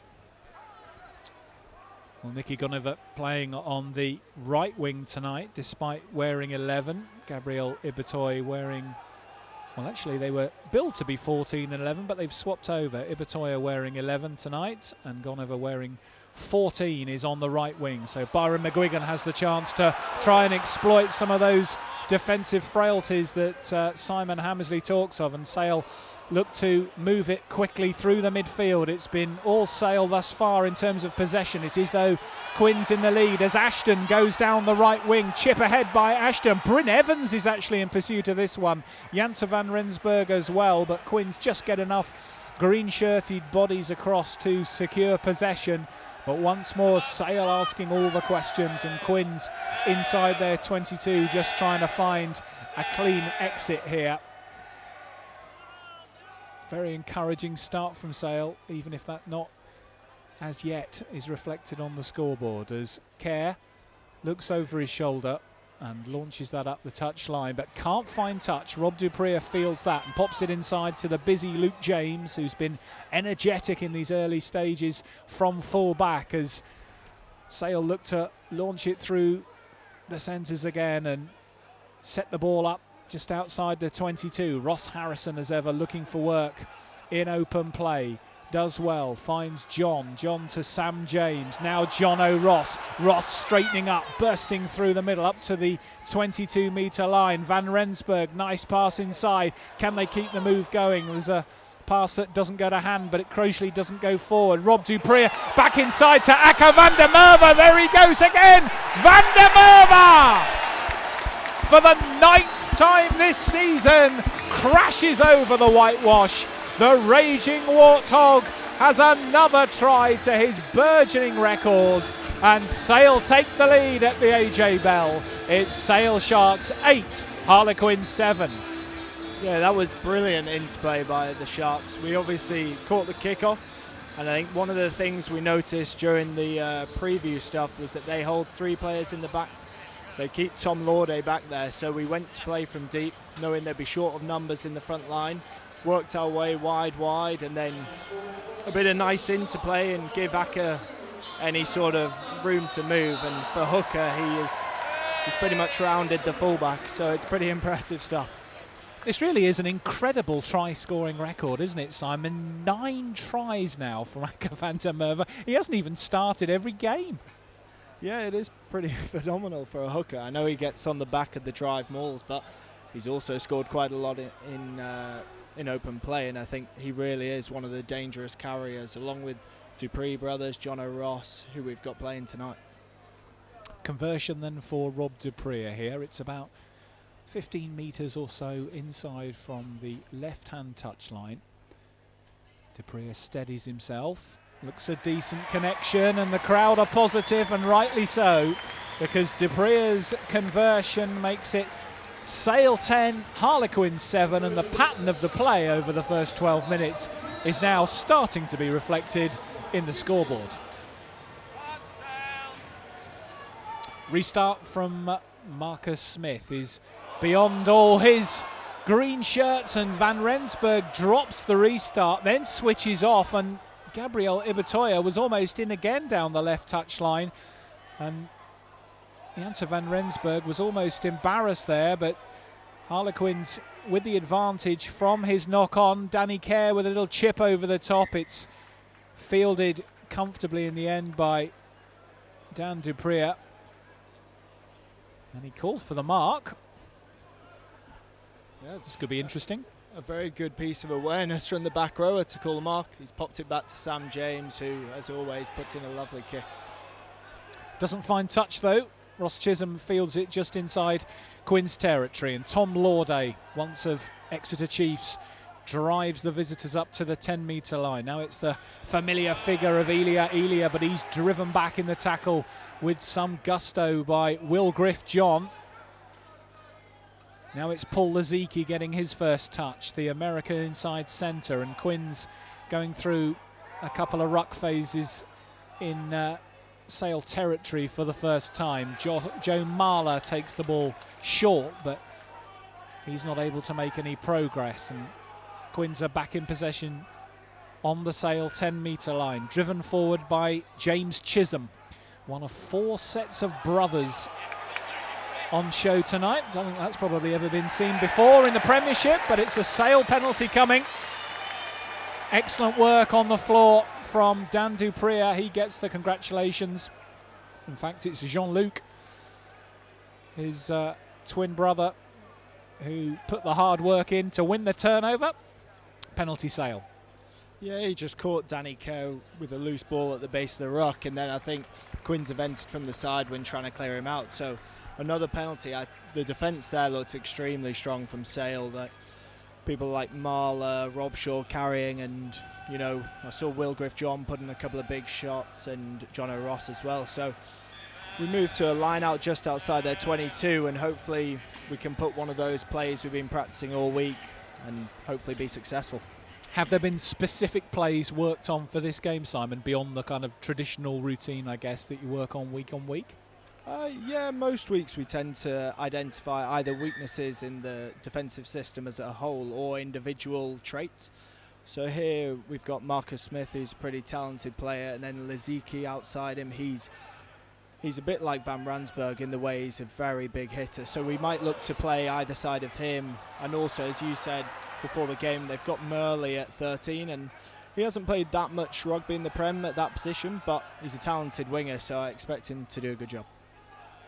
Sale in possession through Will Cliff. The line-out was a bit messy, but at the end of a bit of toing and throwing, Sale are back in possession, and it's Ashton coming in from his right wing, popping up at outside centre, looking for work, who looks to take Sale forward. 15 minutes played at the AJ Bell. If you're just joining us on Sharks Live with Chris Malaband and Simon Hammersley, it's Sale Sharks 10, Harlequins 7, as Dupria finds Sam James. Ibatoya was up quickly in the line with a tackle. Now Tom Curry with one of his trademark bursts, looking to work his way through. Now it's Cliff back inside to try scorer Van der Merwe. Quins struggling to get scrambled defence across, but at the moment just about managing to withstand the Sale attack.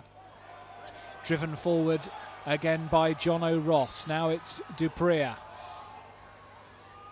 Quins defending between the 10-metre line and the 22. Once more, Cliff digs it out of the ruck. Ashton moves it quickly to Bryn Evans, who pops up at outside centre. Curry supports him on the floor. Once more recycled quickly through Cliff. Pop pass to bring in Ross Harrison, but looks like Quins might have won this on the floor. No, it does come back on the Sale side. Ian Tempest happy to play on, letting a lot go in the early stages, the referee, and it is in fact a Quins turnover, as I thought might be coming, and Marcus Smith drills that downfield, a low trajectory kick which is effective, but Luke James takes the line out quickly, links up with Byron McGuigan, and James again does well to get up to halfway. McGuigan picks it up once more, and we're right on the halfway line, 5 metres in from the right touchline. Cliff to Will Griff-John, who's done a fair bit of ball carrying so far. Slow ball again for Cliff to work with, and Quins committing very few to the ruck.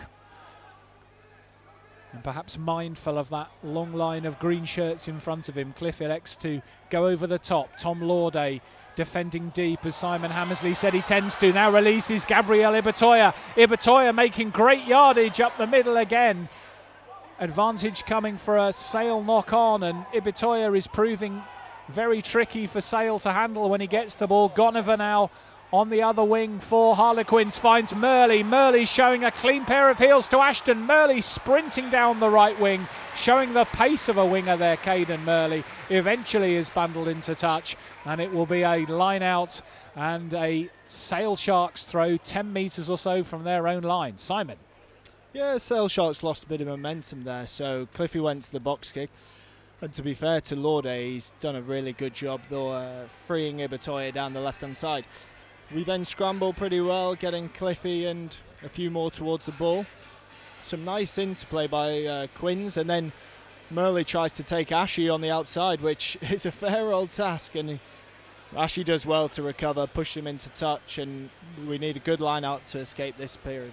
That was a good tackle, wasn't it, from Chris Ashton on his wrong wing as well. I mean, that's covering from right wing into the furthest left corner.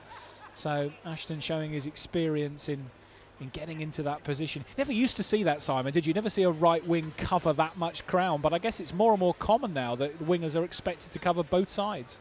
Yeah, I think work rate as a whole in the back three really has increased, especially even since I started the past couple of years. You've got teams with good scrum half, fly halves will exploit a slow moving back three, so Ashy and Byron are two brilliant wingers at that, so I'm sure Lukey's enjoying having them with him. Yeah, how important is it for a fullback to have two wingers who he can trust defensively? Yeah, it's hugely important. I think fullbacks rely a bit on how they read the game and how they read fly halves and scrum halves kicking game, but if you've got hard-working wingers with you, it makes every gap seem a bit smaller. And we saw there Ashy with a bit of scramble defence, like he said, on the wrong wing. Byron's changed to this wing. That's brilliant work rate. Injury to Akker van der Merwe, hence the slight break in commentary, but van der Merwe has been attended to, and he's ready to make his way to throw into the line out here. Important line out, this one, from a Sale perspective, Simon, because if van der Merwe gets this one wrong, Harlequins are in 10 metres from the Sale line. Yeah, these ones are always tough because you expect the other team to compete with nothing to lose, so we need to make sure we execute it perfectly.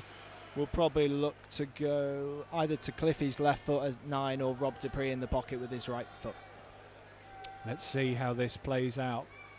Shorten line out, goes to the front, secured by Dan Dupree.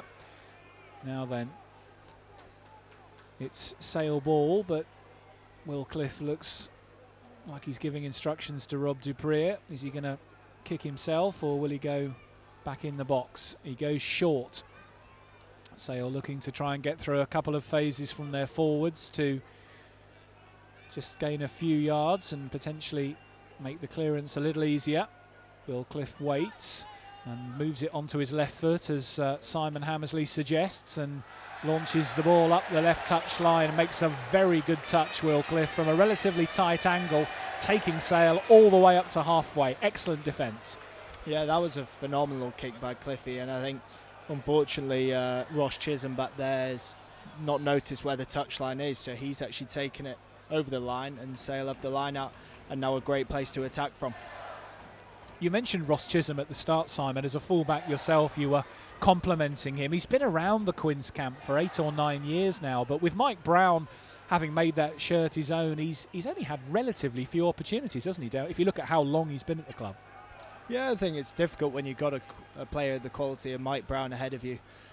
You know you're going to have to wait till maybe Six Nations time, Autumn Internationals, but whenever he's stepped up, I think he really is a talented player and can also play in the wing. Yeah, I would agree with you. Rob Dupree almost had a kick charge down there as Simon was giving you the insight into Ross Chisholm, but Sale get away with it. They maintain possession 5 metres inside their own half. Will Cliff looking to try and win it, but Quins have turned that over. That will be a frustration to Dorian West and to Pete Anglesey as Sale lose that ball in the middle, and Quins can move forward again. James Chisholm to Chris Robshaw, Kerr, Smith, now Elia driving forward in the midfield. Quins with possession that they stole from Sale on the deck. Ibitoya once more getting involved and causing problems coming in from his wing. Kerr with a short pop pass, trying to set a platform for his forwards. Kerr once more, now the big brute of a figure that is Paul Laziki. Try score against Leicester last weekend, but he stopped without making too much yardage. Now Elia again as the ball carrier, middle of the park for Harlequin. Smith, little pop pass inside to Caelan Murley on the scissors, but Murley was brought down well by Sam James. Quins go again through Smith, missing out Matt Simons, who'd popped up in the 3/4. Kerr shuttles across to the next ruck, moving more from left to right, but Smith now trying to get them some real go-forward momentum, and Goniver up the right touchline makes some progress. Ian Tempest's arm is outstretched to his left, suggesting a Sale advantage, but Sale can clear through Sam James, and Sale have a chance to break through here. Byron McGuigan, will he get the bounce? Just short of the line, McGuigan is stopped, and I think it's Sam James who's got there following up his initial kick. Sam James with a try not dissimilar to the one scored by Gabriel Ibitoya earlier in the game. Profits from good awareness from Byron McGuigan, who'd followed up the original kick from James himself. Second try of the season for the Sale outside centre. It's Sale Sharks 15, Harlequins 7. Yeah, that's brilliant scramble by Sharks. Quins look to make a bit of room down the outside with Goniver. Luke James makes a good tackle. The offload goes to floor. Sam James with the left pegs, always putting it into the space. Byron, as we were saying earlier, with that work rate, gets there first, and Sam James follows it up to get the try. Excellent work from Sam James, taking Sale into a 15-7 lead after 22 minutes in this first half. And to continue commentary and to let you know whether Rob Dupree can add the extras alongside Simon Hammersley, here's Ollie Lathrope. And thank you, Chris, as Rob Dupree steps up to take this conversion. As Chris said, about 23 minutes gone in this game. Sale leading by 15-7. Dupree 100% off the tee so far. To the left-hand side, a relatively tricky kick as the South African lines up. Crowd goes quiet. Dupree strikes, and it's an excellent kick from Rob Dupree. That's his third successful kick of the evening, and Sale Sharks lead by 17-7. Yeah, like we said, that was a great try, turning defence into attack. And then Rob Dupree adds the extra 2. He's really been working on that kick in the past few weeks, and it's paying dividends tonight. So 17 minutes remaining to go in this first half. An excellent first half performance so from the Sharks. 2 tries and a penalty kick from Rob Dupree. And they're on course for their third successive home win in the Premiership here at the AJ Bell. As Marcus Smith looks to kick off. There's some slight delay as the Harlequins player goes off the field. We'll let you know who that is in a bit. As the ball goes into the hands of Janse van Rensburg, and he drives just outside of the Sale 22. The ruck established for Sale as Cliff gives it out to Johnny Ross, out the back to Rob Dupree. There's a bit of space here on the outside as Sale go to the left, and it's in the hands of Sam James. He drives up towards the Harlequins 10-metre line. Here comes Sale again. It's try scorer Aka van der Merwe. He makes good grounds. Sale playing excellently so far in this first half. Cliff at the base of the ruck again as Rob Dupree looks to kick. It's a high kick and it's just caught outside the 22, and Harlequins come again here. And that kick goes straight into the hands of Rob Dupree in the 22, and he kicks himself, and it's out just shy of the halfway line, and it will be Harlequins' ball. Yeah, again, like we did a bit earlier in the half, we saw a bit of success off the kickoff with Quins looking a bit short and some sharp handling from the James brothers. Got a bit of momentum and then noticeably losing it, so put up a kick, Ross Chisholm back, and Rob Dupree finds a good touch near halfway. And it looks like it was Harlequins number 8 Tom Lauday who left the field there, replaced by Semi Kunatani. And it looks like Sale have got a substitution here. It's Aka van der Merwe coming off, of course scoring a try earlier, replaced by Rob Webber. And I'm sure, Simon, having the player of the quality of Webber on the bench is exactly what you need in a situation like this. Oh yeah, Webbs is obviously an international level hooker, and it's a shame to lose Aka and his dynamic carrying, as we were saying earlier, but Webbs brings his own game, particularly a bit of a set-piece maestro, I'm led to believe. And Quins with possession as the line-out's a good one from them, and Kerr picks the ball up off the back of the line-out. And an excellent carry there as they come up to the Sale 10-metre line. It's Kerr again, out the back to Smith. He pops a pass, and it's driven in well by Caden Murley. Here's Marler. Harlequins just inside the Sale half, looking to build something here as they trail by 17-7. Kerr slips, he looks to get the pass away, and there's a few Sale defenders on top of him, but he does keep possession for now, but it's very slow ball for Quins. This time it's Robshaw, met well by Tom Curry. Curry looking for the turnover, but he's off his feet, and Quins will retain possession. Here's Kerr again. A good tackle there from John O'Ross, as it often is, and Quins are forced back into their home half. Again, good defence there from Sale. It's Tom Curry and Will Griff-John this time, but the ball breaks out and Robshaw keeps possession for Quins, but they're not going anywhere here. Here comes Marler. It's Ross again. It's the man over the ball. It looks like Tom Curry for Sale, but he's not able to get anywhere, and Quins look to use the backs. But it's a great tackle into touch. Not quite. It looks like Ibatayu got the ball back in and Quins retain possession. But this is excellent defence from Sale as Kerr goes again. He looks for Marler. He gives a little pop pass to Robshaw, but he can't go anywhere, and Quins are really struggling to get anything going here. Here's Kerr. He looks for the kick to try and retain, to get the ball down into the Sale 22, but it's gathered well by Rob Dupree. He kicks the ball and it just about goes out, but it will be a Harlequins line out. But Simon, that was excellent defence there, particularly from the likes of John O'Ross and Tom Curry, who were meeting the tackler as they got the ball. Yeah, it was phenomenal physicality from the back row, and especially we've got the backs getting up high on the edges to force them back into those big forwards, and they're really making the hits tonight. Quinn's forced to put in a relatively aimless kick from Danny Kerr. Rob Dupree clears to touch, and we're back where we started about 5 minutes ago. Absolutely, Chris. With about 13 and a half minutes remaining here, as Quinn's with the line out. Just inside the Sale half, they look to get the drive going. They've had very little to shout about so far, the Quins fans, after that early try, and it's been turned over by Sale.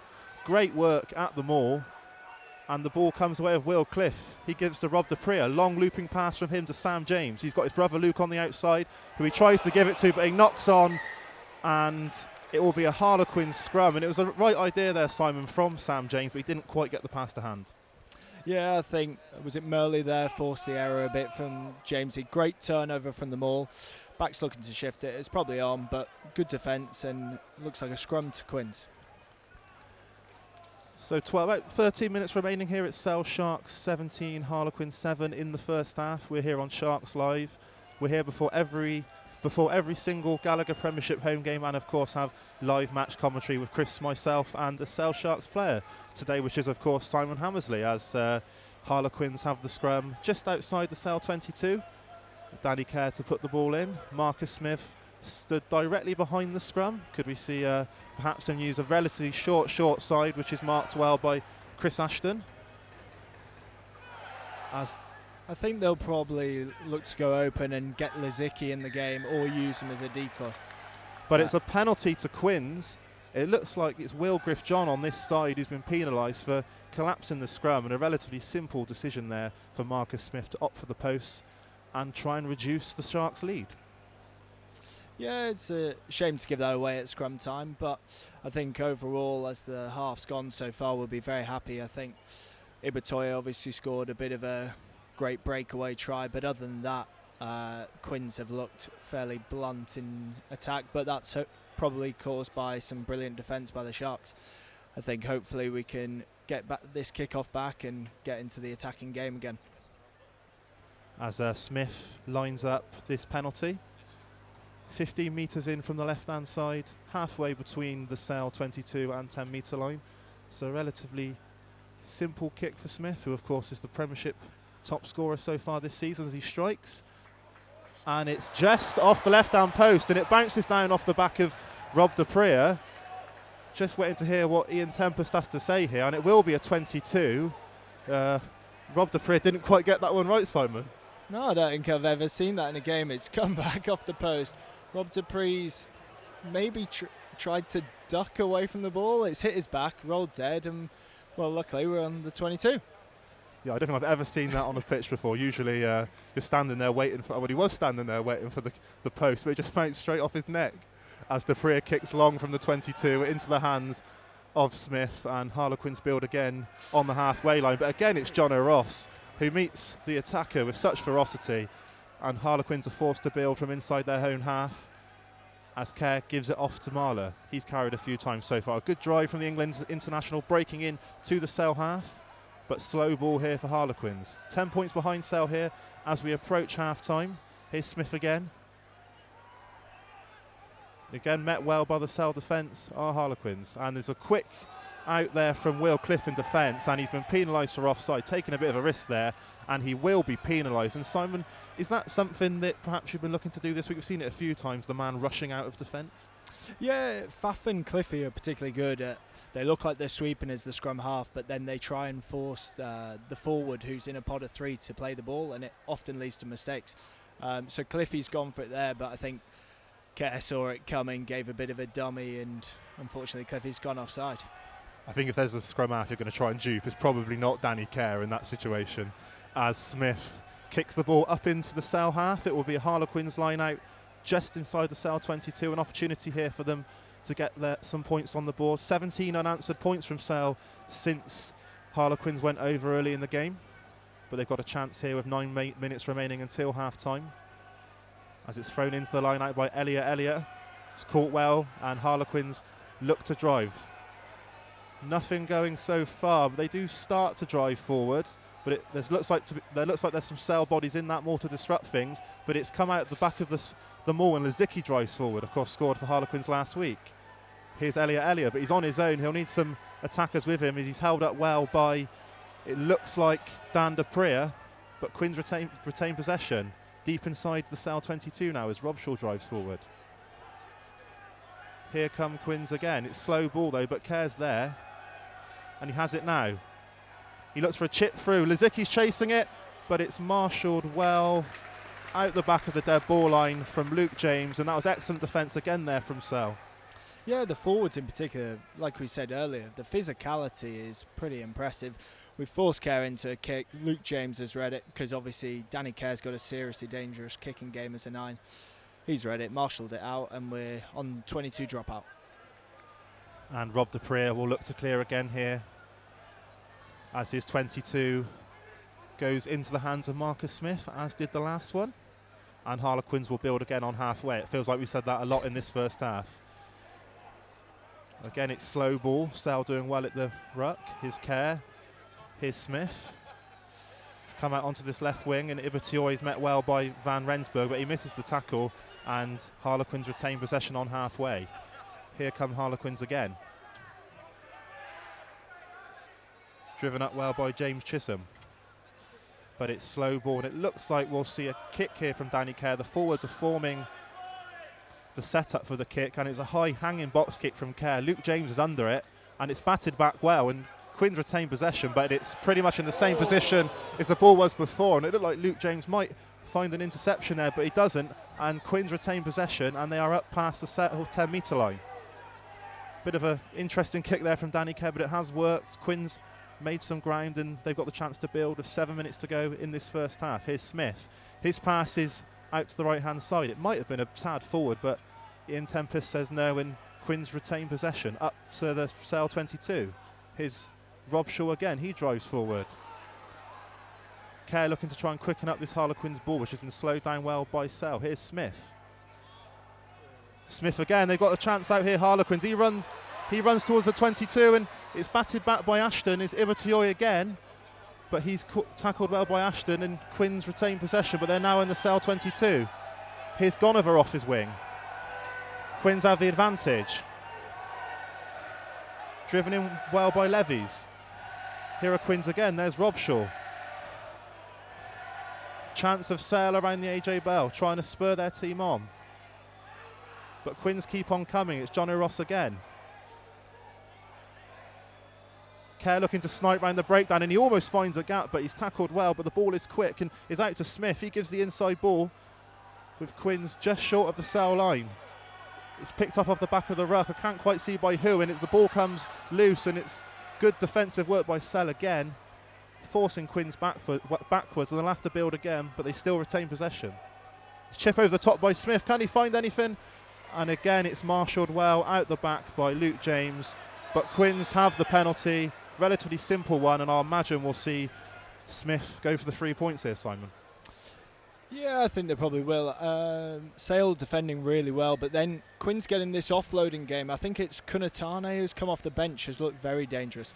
He's going into contact, drawing 2 men in, and then still managing to get the ball away. So those little offloads, we've got to watch them fill that offload space, and it'll be interesting to see what Smith does here, because they've got a tiny bit of momentum there, probably for the first time in the half. Chris Robshaw indicating that he wants to take the points. Probably the sensible option with 5 minutes to go in this first half. It's a relatively simple kick, further in than where Smith missed that kick just now. And I suppose in away games, Simon, they're always looking for that losing bonus point as well. You're always trying to keep within 7. Yeah, I think especially away from home, like you said, you look to build a score. It's tough to score tries away from home. So Smith will be hoping he can make amends for the last kick and get them within 1 score of us. And what will be the message from a Sale perspective heading into these final 5 minutes? Because it's always an important stage of the game. You don't want to sort of give up all the good work that's been done so far. Yeah, I think they'll be looking to not give away any penalties. Obviously, a couple of penalties here. Ill discipline has given them this field position.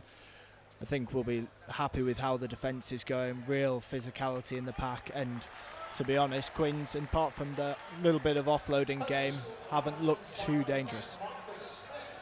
That penalty was successful from Marcus Smith, so it's Sale Sharks 17, Harlequins 10. With about 4 minutes left in this first half. Sale have had the better of it, but we have seen Harlequins grow into the game a little bit as Rob Dupree prepares to kick off. 36 minutes gone here in the first Gallagher Premiership game of 2020, and there's a high kick from Rob Dupree, and it's taken well by Ibatoy, but he's met well by Chris Ashton, and Quins will have to build from inside their own 22. It's Kerr, carried well by the forward, still inside their own 22. You imagine we'll see the setup from the kick here. Of course, exits after scoring so important, with the forwards off the back of the ruck preparing for Kerr to kick the ball away, which he does. And it looks like it's just heading out, and it bounces out just inside the Sale half. Luke James looking to take the ball, but he lets it go in the end, and it will be a Sale line out just inside their own half. Yeah, that's one of those tough ones for Luke there. With the rule change last year, you can no longer straddle the sideline. So if you think it's going to land on the line, you're sometimes best leaving it and seeing the result after the bounce. So you might have played that last year then? Yeah, you would have straddled the line. It means the ball's gone straight out, and you could have then taken the quick line out. But now the pitch, it makes the pitch bigger, so it's meant to encourage a bit more ball in play. As the line out from Webber is caught well by Evans, and he gives it out to Cliff. Lovely pass from him as Simon said. And Rob Dupree gives it to Ashton, who looks to burst forward. To Luke James, McGuigan kicks through on the inside. Ashton chasing after it, but it goes into a Quins hand. And here comes Ibatoy again, as it often has been in this first half. Here's Kerr. Rob Shaw on the outside. He beats the first tackle of Sam James, but now James is over the ball looking for a turnover. Can he win it? He can't. And Harlequins retain possession, and they look to carry again. It's Elia to Lizicki, now into the Sale half. Here goes Kerr, but looking to burst outside the back of the ruck, but he's tackled well, and the ball is out, and round come the Sale bodies, and Rob Webber turns the ball over, and it will be a Sale ball. And here's John O'Ross. He gives the pass to Dan Dupree, to Van Rensburg, but it was John Luke Dupree's pass that didn't quite go to hand, and it will be a Harlequins line out on the Sale 10-metre line. Yeah, that was quite a frantic minute. A really good set play by Sale, creating the 3-on-2 on the edge. Get the ball to Byron, he chooses to put it on his toe, and then Ibatoy, it is again, sort of breaks Cliffy's tackle. They get on the front foot, bit of offloading game. Webbs then turns it over, and then we're back to a Quins line out. As Elia throws into the line out. It's a good one from Quins, and it's off the top to Kerr. Here's Smith. As the high hanging kick comes from Chisholm, and is allowed to bounce in the Sale 22, and it bounces straight up, and Ashton will have to come and bring the ball forward here as he does. It's a kick from Ashton himself, and that looks an excellent one, straight into touch, and it will be a Harlequins line out in a similar position to their last one, a similar position to most of their line outs in this first half, some sort of midway between the halfway line and the Sale 10-metre line. Yeah, they've chosen to go for the wiper kick off Ross Chisholm, which can be a difficult one to cover in the backfield. Let it bounce, but Ashy's put in a good kick, like you said, back to where we were. I just think if this game opens up a bit more, Quins looking dangerous with that offloading game, so we could do with trying to limit those opportunities to them. Here's the line out from Elia again, and it's caught well, and Elia looks to drive forward with the maul, but he looks like he's lost it. Will Cliff comes round the back, and it's a knock-on from Elia. He looks hugely frustrated there. It was an opportunity for Quins to build something as we approach half-time, but no doing. It'll be a Sale scrum with about 20 seconds to go in this first half, and probably the last play before half-time. Yeah, it'll be interesting. Like I said, it's going to be the last play off this scrum, so whether we choose to take the 7-point lead or maybe have one go with the backs launch. I'd like to see, with the back line we've got out tonight, you've got incredible players everywhere, so you don't know who's going to run it. We'll probably have Rowan running directly, Ashy out the back, and hopefully we can get some yards, because these wide scrums are some of the most difficult places to defend on the rugby pitch. As Simon said, it's a scrum out on this touchline nearest to us here in the AJ Bell stand. As the players scrum down, and Will Cliff looks to put the ball in. It will be the last play of the first half, and it's a penalty to Sale. A good scrummage there. It looks like Ross Harrison wins the penalty. Ian Tempest penalising Will Collier, of course. Had a tough time against Leicester last week in big game 12 down at Twickenham. as Sam James will look to find touch here and an opportunity here, Simon, for one final score before half-time. Yeah, I think this season so far, Dimes and the other coach have been particularly pleased with how the scrum's going, especially the amount of penalties we've been getting off them. If you look at teams like Exeter Saracens, they get huge rewards from their scrum, particularly penalties. Obviously, that's just gained us 40 metres field position, another chance to launch. So the boys in the front row will be pleased with that outcome. As Sale have the line out on the Harlequins 22. There's a good throw in there from Rob Webber, and Sale look to build something. The ball into the hands of Curry, back to Webber. Can Sale build something from this maul? But it's good defence so far from Quins, pushing Sale back, and he'll have to come out of the maul. And Sale look to build again. Van Rensburg round the back to Rob Dupree. He gives it to Luke James, but he's broke a few tackles. He breaks through. Great stuff from Luke James. He beats the final man, and he goes over to score. What a try from Luke James. He beat the first man, and he ran into score. And Simon, as a fellow fullback, you must have loved that one. Yeah, that was brilliant from Luke.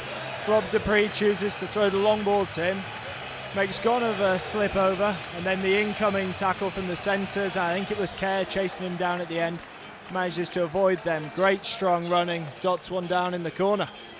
And from broken play, we so often see that, a loose pass, James picks it up and manages to beat the first man. As someone who stands in that position a lot like Luke James, do you see that as an opportunity with that broken play if perhaps a loose pass is gone, because the defender might not necessarily be sort of ready for what's to come? Yeah, I think definitely. And a lot of defences now are these ball-watching defences and very aggressive line speed on the edges, and they can be brilliant and have ball and all tackles, but also they leave probably a bit less margin for error.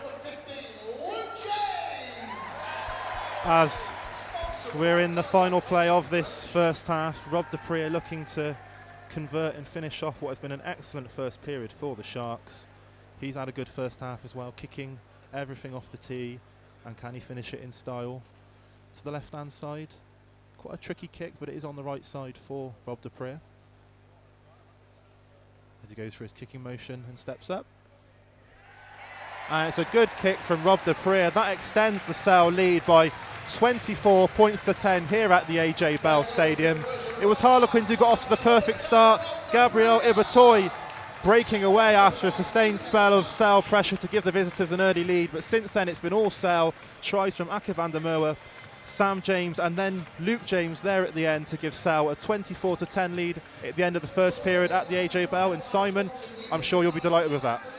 Yeah, I think it's been a great half of rugby for the Sharks. Like we said, Ibatoy got the first score, but other than that, the defence has been solid and we've converted some really good opportunities. The backs out wide have looked dangerous, forwards physical, and all in all a great half of rugby. Absolutely, Simon. Brilliant first half of rugby from Sale, who are looking for their third successive home win here in the Gallagher Premiership at the AJ Bell. You are listening to Sale Sharks Live.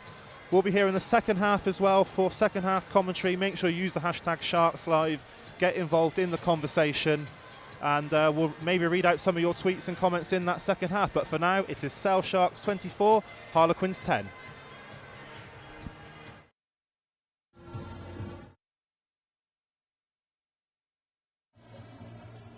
So there we go, 24-10 at half-time. That's a great place to be. Steve's obviously going to probably have a chat with them to come out on this second half with lots of power. We're going to take a walk in now and chat to a couple of the fans. We'll try to get ourselves way up into the stands and see what everybody else is thinking. Don't forget, we want your comments. So comments below in the Facebook, YouTube, hashtag Sharks Live. Let's kind of have a little walk around here. Let's get past this speaker. Take a little walk down this way. Let's go and have a chat to these guys quickly up here. Let's have a quick chat. Let's have a Happy New Year, everybody. How are we doing? You enjoying that so far? Is that good? You enjoying yourself so far? Certainly, definitely. Good half. Do we need that to go in winning at half time as always? Nice little extra at the end there. You see, sometimes when we're going in 10-all, close calls, we're getting in. Steve obviously has a word with him at half time. We come out firing. Could be in for a good chance, do you think? Confidence? I think we get the fourth try and then just make sure the win. The win's the most important thing today. Now, there's nothing more beautiful than seeing a big man galloping at 100 miles an hour. That Van der Merwe try is pretty special, no? Very good, yeah. I was surprised he made it from that distance. Yeah.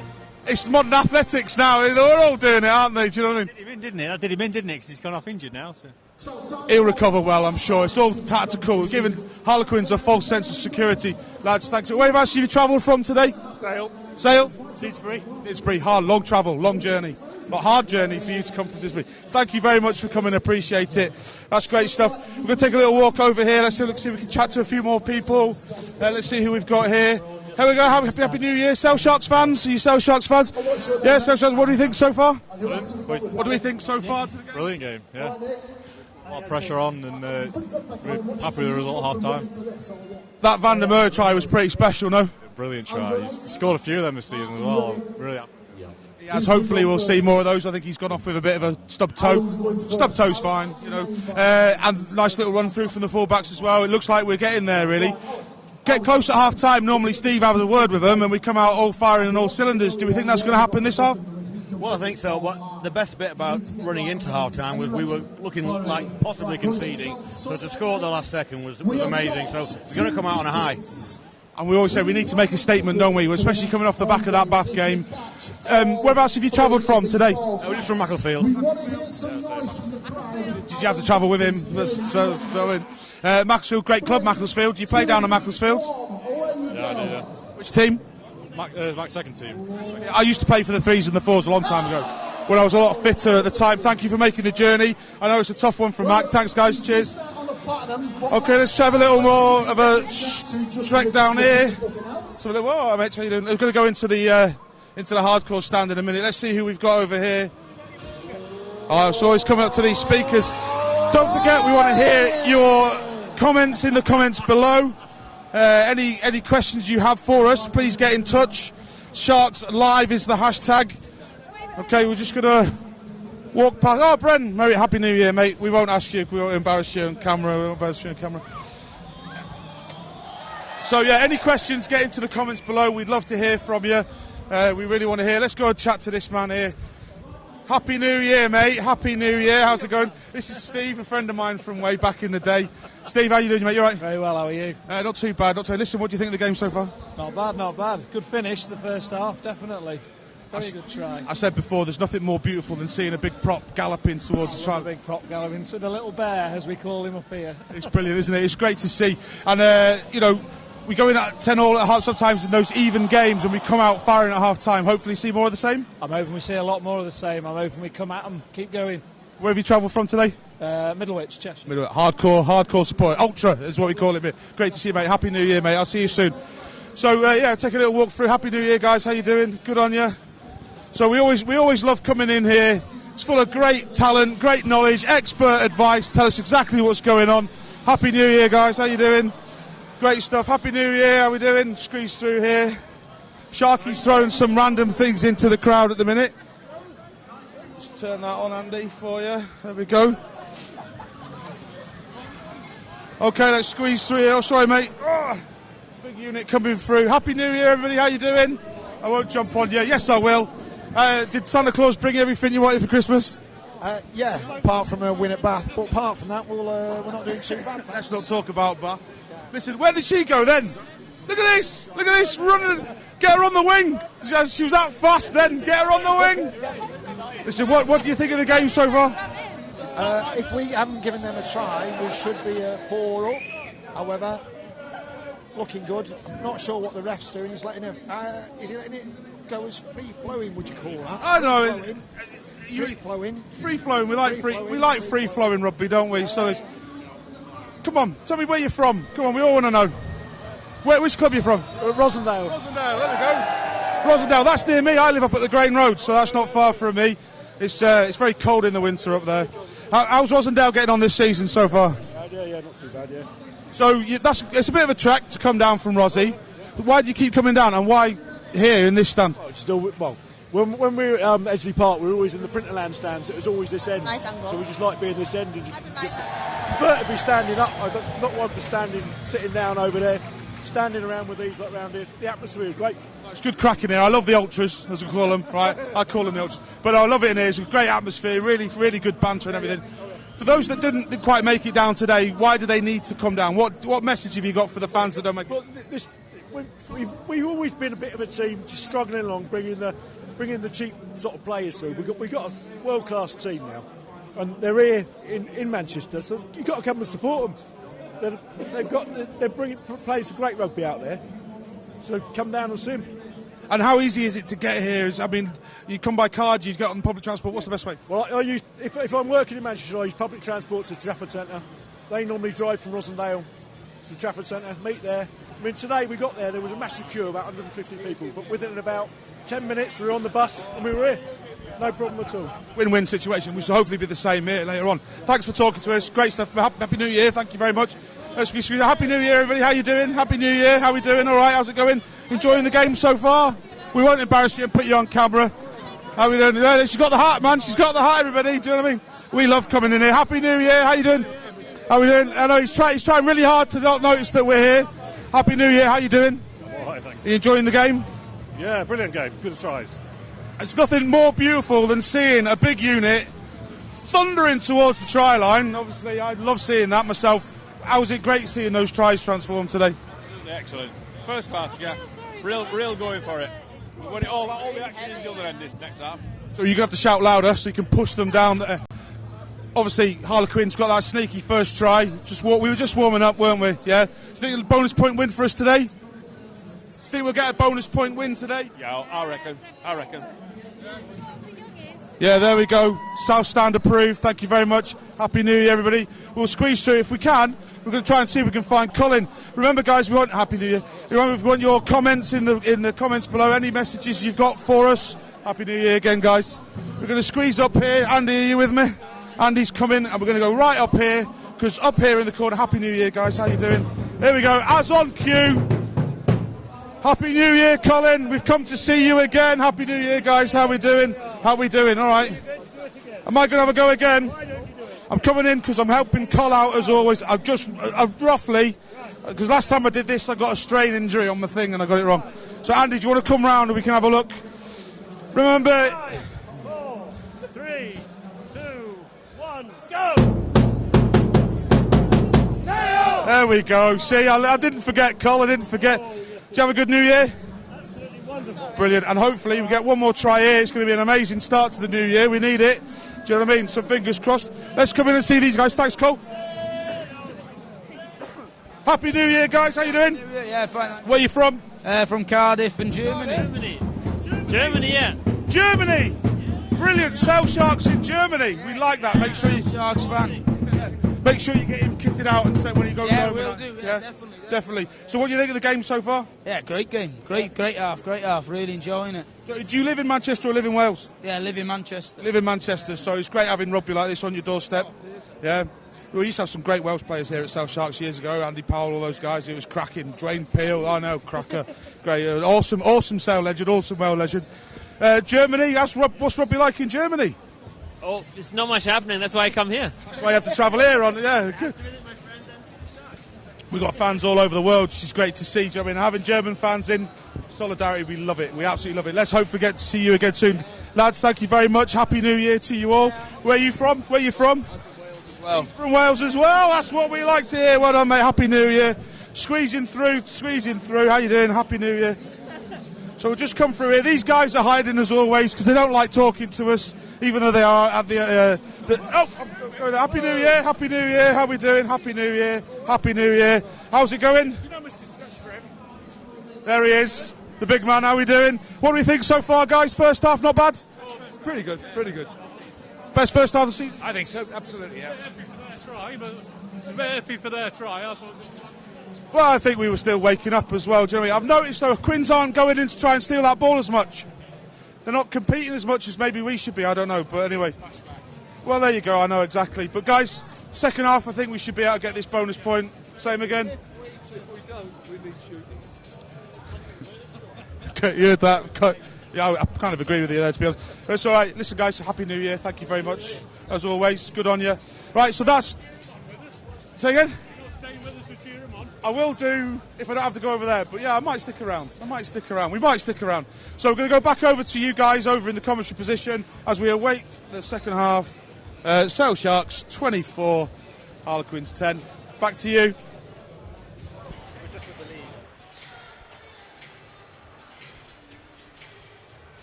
And welcome back to Sail Sharks Live up here in the commentary box. We are approaching the second half. It's currently Sale Sharks 24, Harlequins 10. I'm joined again by Simon Hammersley. Simon, what would be the message at half-time from Dimes? I think more of the same. Like we were saying at the end of the half, defensively there's been some brilliant stuff, and then attacking-wise we've been clinical, and that's one of the things we maybe, in the games we've lost narrowly, it's probably converting those opportunities that's led to the loss, and tonight we've been clinical, defensive on top, and so far so good. And was there any talk in the week about perhaps targeting this game as a bonus point, because we're only one try away from that now? Will that be a big aim to come in the second half? I think it will be discussed at half-time. Going into the game, you're obviously just looking to get the win. And then sort of at half-time, if you're losing, you maybe look for the losing bonus point. If you think the lead's unassailable, if you're winning comfortably, you say maybe now we get a penalty, maybe kick the first one, 17-point lead, second one into the corner. Let's try and get that bonus point. And just to look back at that first half, as a fullback yourself, I'm guessing you'd be impressed by the performance of Luke James. 76 metres in that first half, and of course a try to top it all off. What have you been impressed about him so far? Yeah, he's had a brilliant half so far, Lukey. I think he is deceptively strong, deceptively good stepper, and we saw even early on his first touch, pretty standard box kick. He got us probably 7 or 8 metres over the gain line, and that's the sort of thing that gets you forwards happy, gets you rolling out, and then, like I said, he took that try brilliantly. He's shrugging off international players, and I think him and the backs of the whole have looked dangerous defensively, pushed them inside, and people like John O'Ross, the Dupree brothers, really causing havoc. As Harlequins make their way back out onto the field at the AJ Bell, with Sale about to follow. A great atmosphere here at the AJ Bell tonight. Fans turning out in their numbers again, and it's great to see all the supporters getting behind the boys. Remember, we are here on Sharks Live. We're here at every Gallagher Premiership home game, with of course full match commentary of every match as well. I'm joined by Simon Hammersley and Chris Malaband. As we are approaching this second half, it'll be Harlequins to kick off. Marcus Smith. From left to right, our Quins going in the second half. They need a big start, trailing Sale by 24 points to 10, with these first 10 minutes absolutely crucial if they are going to get something out of this game. We'll give you a rundown of the teams in the second half in just a moment, with fans starting to get back in their seats after their half-time pints and pies. Ian Tempest blows the whistle, and the kick is high from Smith. It's a brilliant take from Bryn Evans over on that far side, and Sale set up the maul just outside their own 22. It's not really going anywhere so far. Will Cliff marshalling it at the back for now. As he box kicks, hasn't gone too far, but it is relatively high, and it bounces in the field. It looked like some of the Harlequins players thought that was going out on the full, but it doesn't, and Harlequins have the ball up on the halfway line. An important period in the game for them as Kerr gives the ball out as the forwards drive forward for Quins. Kerr with the ball again. It looks like he's setting up for a box kick here, just inside the Sale half, looking to test the likes of Luke James. Again, a kick with not much distance on it, but it's a tough take, and unfortunately there for Sale, it was offside. It looked like Chris Ashton that tried to take the ball, and he knocked it on straight into the hands of Ross Harrison. And Simon, there isn't really much you can do about that. No, it's Ross has just got an instinct there. He's going to catch the ball. It's interesting, a lot of teams from box kicks will keep their scrum half back, and I think Cliffy's back there. You'll see teams return box kicks to the scrum half because they know they're not a specialist catcher. So they obviously noticed that in preview, have targeted Cliffy there, and unluckily Ross has given away the penalty. That penalty kicked into the Sale 22, and it'll be a Harlequins line out. Elia, he had a good first half at the line out. He'll be looking for a similar result here. And it goes to the back by Stefan Levies, but he knocks on. And it will be a Sale ball. Lots of frustration there for Harlequins. Paul Gustard will be disappointed with that. But from a Sale perspective, that's just what you want, isn't it, Simon? They have an attacking opportunity, and it doesn't come to anything. Yeah, I think Jono's got his hand in there at the line-out. So we've obviously read the movements, and you know it's the easiest way to stop having to defend it if you can turn the ball over. And now we've got a scrum down close to our line. We'll probably expect to exit from here, maybe get Van Rensburg over the gain line to start with. And then we've got either left foot, right foot options with Rob Dupree or Sam James. Just a quick run through of the Sale side whilst we wait for the scrum. Ross Harrison, Rob Webber and Will Griff-John in the front row. Rob Webber coming on for Aka van der Merwe in that first half. Bryn Evans, John-Luc Dupree, Johnny Ross, Tom Curry and Dan Dupree making up the forwards. We'll give you the back line at the next stoppage. It's a good scrum from Sale, driven forward. It has come up, but nothing from Ian Tempest as it kind of stops. But Sale get the ball out, and Van Rensburg does well to break the first tackle and get over the gain line. And the ball comes back to Dupree, and he'll look to kick away. And he is just about fine touch, but it's a quick line out from Harlequins, and here comes Ibatoy again. He had an unbelievable first half, and he started well again here. So elusive with ball in hand. But the two Dupree twins have done well to hold him up there, and Quins now have the ball on the halfway line. And they look to try and go around the back of a pass, but it's brilliant work there from, it looks like Janssen van Rensburg, but he can't quite hold on to it. And it's a knock-on Quins ball just outside their own 22. And again, defence was good there again, Simon. It seems a real strength of Sale so far today.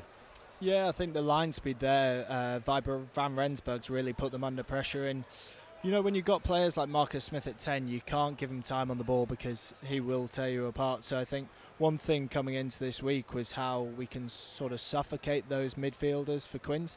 And people like Rowan, Ashy and Byron on the edges are very good at cutting down time.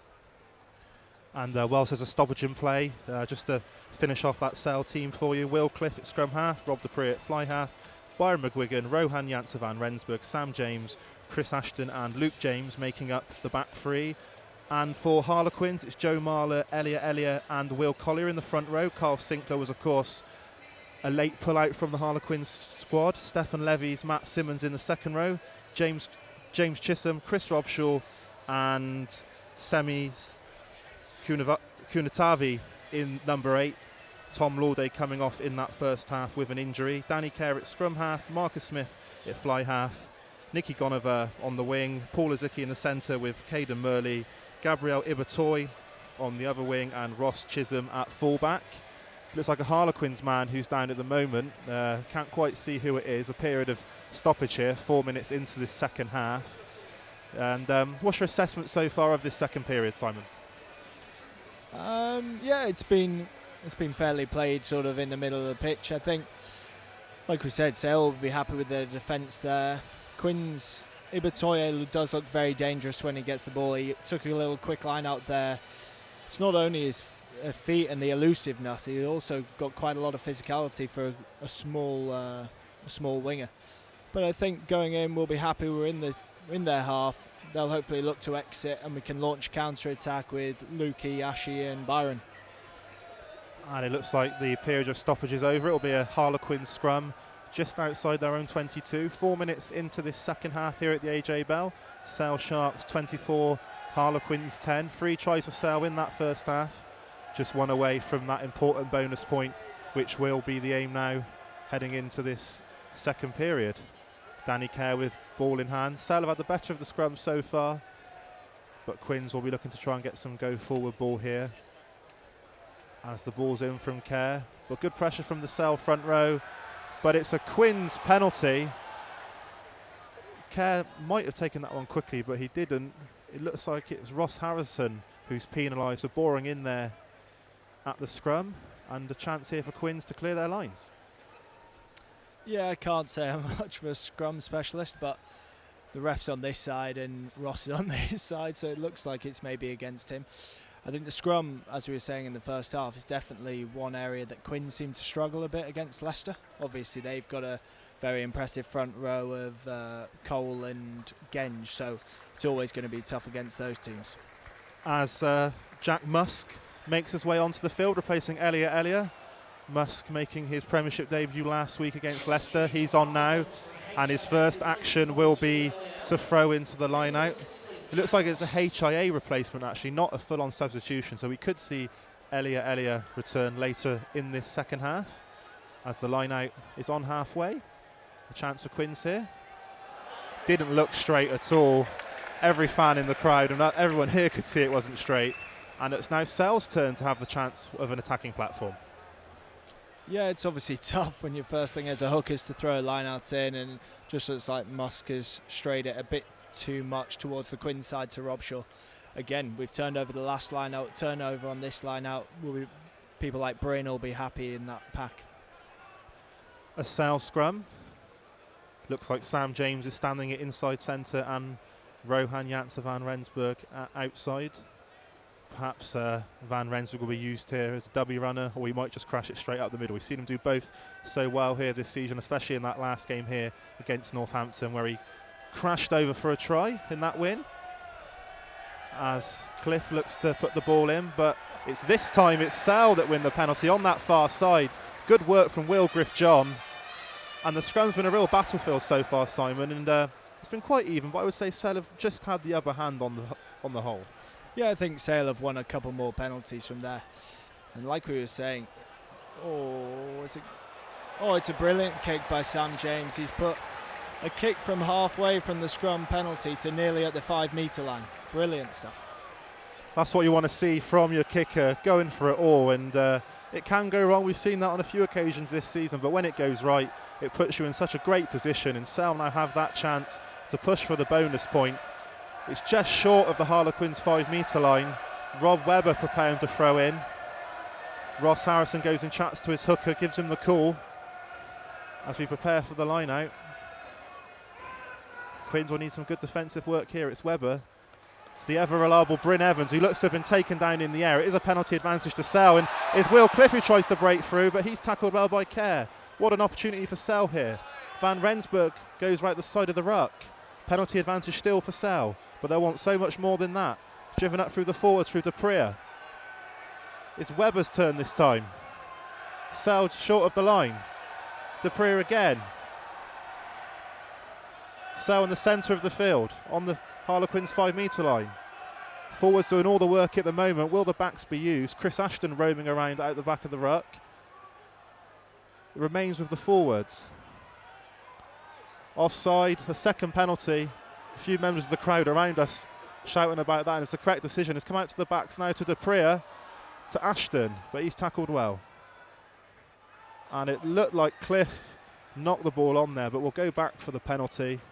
2 penalties there, first for Bryn Evans being brought down in the line out, and a second for offside, and looks like it's a bit of some trouble going on over the far side of the pitch with Joe Marler at the heart of it, with Rob Dupria. It doesn't seem like anything's happened. It'll be a separated, and Sale will have the penalty, and an interesting decision here for John O'Ross, Simon. Yeah, there's no right decision really. I think you can take the penalty, increase the lead to 3 scores, which doesn't put the game to bed, but pretty much does. Or you can go for the corner, try and get the bonus point. It looked like the maul was set reasonably well there. Oh, we could have some trouble here. Joe Marler puts a hand to the face of one of the Dupria brothers. Looks like a closed fist as well. Joe Marler might be in some trouble here, Simon. Yeah, he does seem to. It's not anything thrown with a huge amount of conviction, but he has connected with, I think, John Luke's face with a closed fist. So we'll see what Ian Tempest does here. As you said, Simon, it is a closed fist. It's into the face of John Luke Dupria. It's not connected fully, but it is on the face, and I'm not sure Ian Tempest has much of an option here, to be honest. I do think nowadays any sort of contact with the head really is, quite often a red card. I'll just go to Chris now. Well, 2 years ago in this fixture, Joe Marler was sent off. It spun the match on its head, and Sale won it 30 points to 29. At the time Marler was sent off, Quins had a big lead, so it's not the first time, if he does see red, that Joe Marler has been sent off at the AJ Bell. But terrible discipline. If this costs his side, you'd think it would surely cost them the game again. Ian Tempest remains at the screen of the far side of the stadium. He's deliberating with his assistant. Boos ring around the AJ Bell. The Sale fans clearly think this is a red card. We just see it again here. It's a closed fist. You can see why there was some reaction from the Sale players. This is at least a yellow, but Simon, this looks like a red card, doesn't it? Yeah, I think any sort of connection like that with a bit of intent to someone's face. And he's chosen Jean-Luc Dupree when he's got Dan and Rob anyway on the team as well. So probably not the wisest person to go after. But Ian Tempest still looking at the screen to make his decision. But I wouldn't be surprised if it is a red card for the England international. So as Chris said, Joe Marler was sent off in this fixture 2 seasons ago. It cost his side victory that day. Sale may well have been heading for victory today anyway. And as Ian Tempest remains deliberating, fans here in the crowd waiting with anticipation. Joe Marler knows he's in trouble with some regard. Just see it again. Still no sign yet from Ian Tempest. He's now chatting to Marler with captain Chris Robshaw. John O'Ross there as well. Marler pleading his innocence. And it's a yellow card. An interesting decision there from Ian Tempest. There was some in the crowd, and us here certainly thought it could have been a red, but it's just 10 minutes for the England international, and still a big blow for Harlequins, but a perhaps controversial call there, Simon, only to give the yellow? Yeah, maybe it's due to the intent. It didn't look like Marler really went to strike him with conviction, but it's still, he's connected to the head of Jean-Luc, and you know, it's a strange choice by himself to be doing things like that during the game, which could cost him side. Well, it's definitely going to cost 3 points, and it could cost more. A tough reception there for Joe Marler as he left the field. The Sale fans not happy with his actions as Rob Dupree kicks a simple penalty to extend the Sale lead to 17 points. Sale Sharks 27, Harlequins 10. 9 minutes into the second half, of course, Quins will have to play the next 10 minutes with 14 men. A real chance for Sale to drive home their advantage as Bryn Evans makes another unbelievable catch, falling backwards in the air. Brilliant from him. That's the second time in the row he's done that, as Sale have possession just outside their own 22 as John O'Ross carries forward. Good work there from the Sale captain. The ball's quite slow as Will Cliff looks like he's lining up for a box kick. Half an hour to go here in this first match of 2020 in the Gallagher Premiership. A good kick from Cliff. And what a tackle on the... we couldn't quite see who that was from. It might have been Tom Curry who came through there. Unbelievable hit from the England man, but Harlequins retain possession. Just shy of the halfway line. Again, it's slow ball. Kerr looks like he's setting up for another kick. We've seen that quite a bit from Harlequins, kicking almost from everywhere on the field. As Ibutier chases it. And it's an excellent take from Will Cliff. He dropped one earlier, but he's done well there.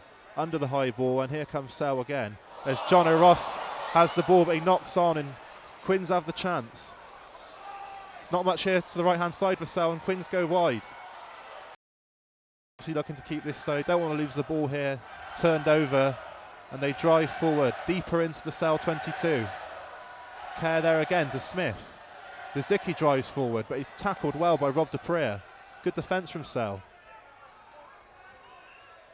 Quins retain possession. Carried in well by Matt Simmons. Here's Robshaw looking to pick and go.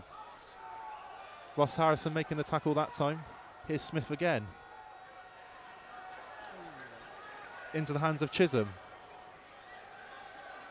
Quins not really going anywhere. They do have the ball, which is so important. A little inside pop pass into the hands of Collier, but Sale drive Quins back. Can they force the turnover here? But Quins retain the ball. Here's Smith again.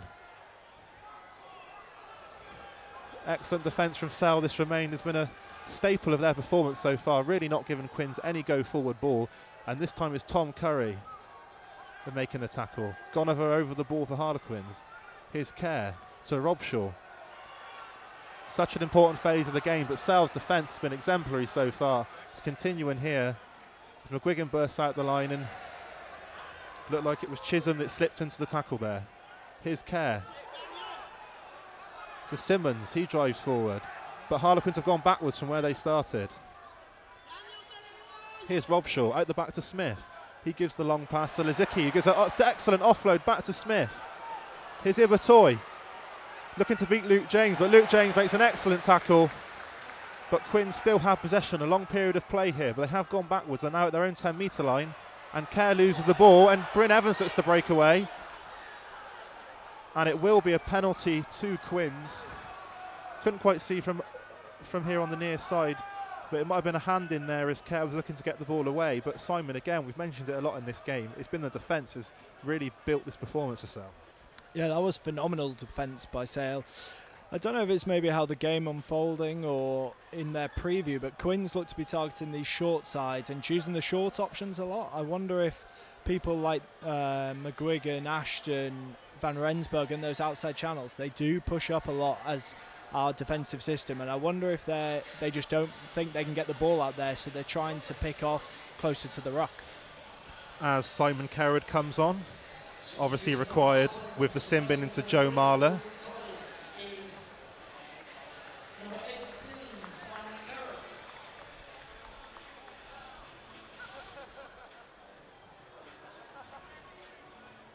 Looks like it's Collier that's come off, so there'll need to be another prop that goes on, I would have thought, with the sin binning. Another man warning up here for Harlequins as Will Griff John leaves the field. An excellent performance from John today as Jake Cooper-Woolley comes on.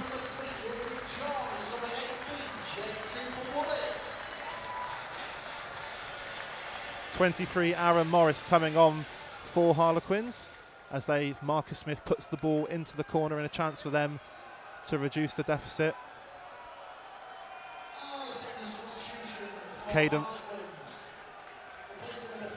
Murley coming off there for Morris as Harlequins have the line out inside the Sale 22. 26 minutes remaining here in this one at the AJ Bell Stadium. As Harlequins build a maul here from the line out, they get some good momentum going towards the Sale line. Sale will need to do well here to hold this up, and they've turned it round and bundled the ball into touch. Great work there from the Sale forwards. And that's just what you're after, isn't it, Simon, in that situation where they've got some go forward, but the forwards do well to turn the maul and bundle it into touch. Yeah, that maul and line-out defence really has been strong. In this second half, I think Quins are yet to launch, and we've gone quickly over the top, but it's brought back by the referee. Yes, Rob Webber looking to get the ball in quickly there, but Ian Tempest says no, we'll have that one again. 25 minutes remaining here at the AJ Bell. Sale Sharks 27, Harlequins 10. Harlequins down to 14 men at the moment. Joe Marler in the sin bin for perhaps a punch to the face of Jean-Luc Dupree, and it's gone to the front of the line out, and Rob Webber breaks away up towards the 22. Good idea there at the line out. It's scrappy, but Sale retain possession. Cliff into the hands of Tom Curry. Sale remain just inside their own 22 as Cliff looks to be setting up for the clearance kick. A few forwards packing up on the back of the ruck. Cliff's kick.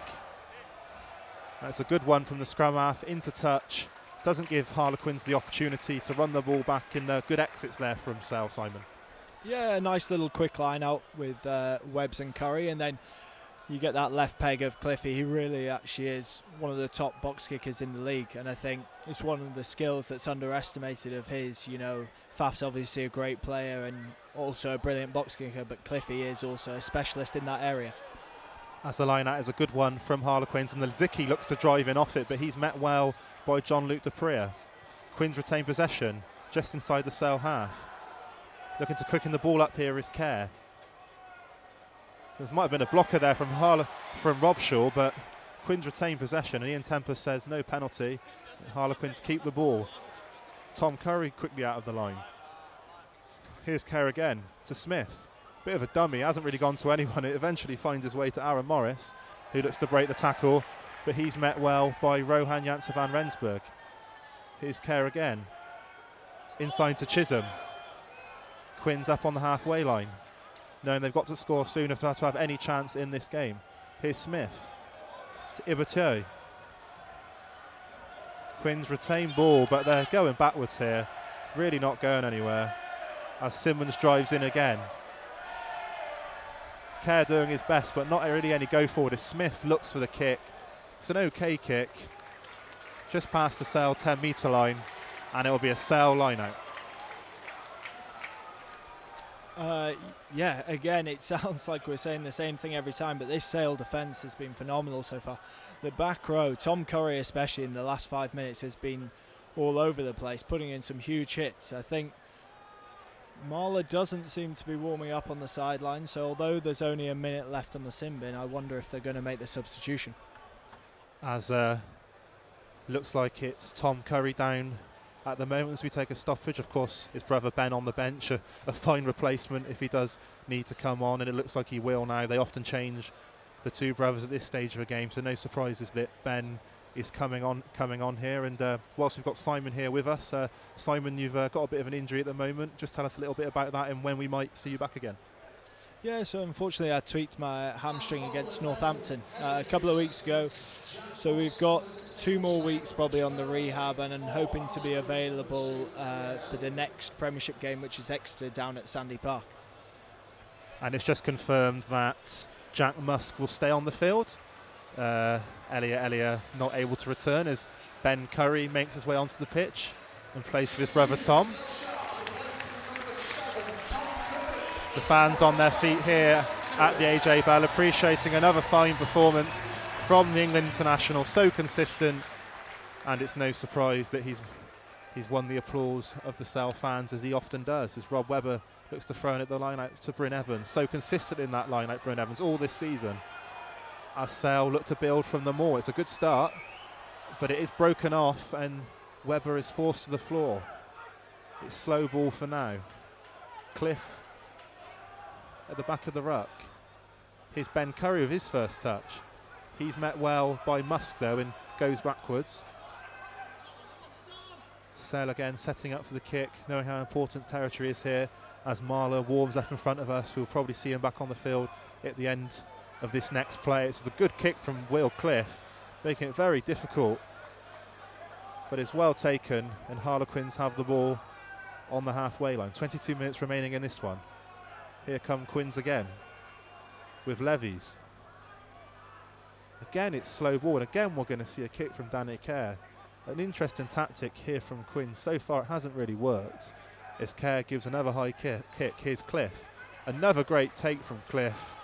As Simon said earlier, sometimes the scrum half can be targeted, but Cliff's done his job so well tonight. As McGuigan looks to burst through a couple of tackles, he does well, but is finally brought to the floor. Out to Rob Dupree, looks to kick.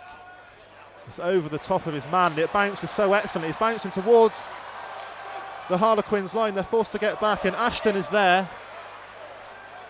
Good play here from Quins to get this ball away, and they can break through. As Ibate breaks into outside of his own 22, and Quins did well there from their own line to get the ball away. And again it's slow ball. I think we'll see another kick from Kerr. No, we won't. He keeps it in hand. It's Lizicki who goes into contact. Here come Quins again, just shy of the Sale 10-metre line. Again it's slow ball though, it's not really going anywhere. Quins of course trailing by 17 points, and Danny Kerr will be forced to kick. It's another box kick from Kerr. This time it's Rob Dupree under it, who makes an excellent catch.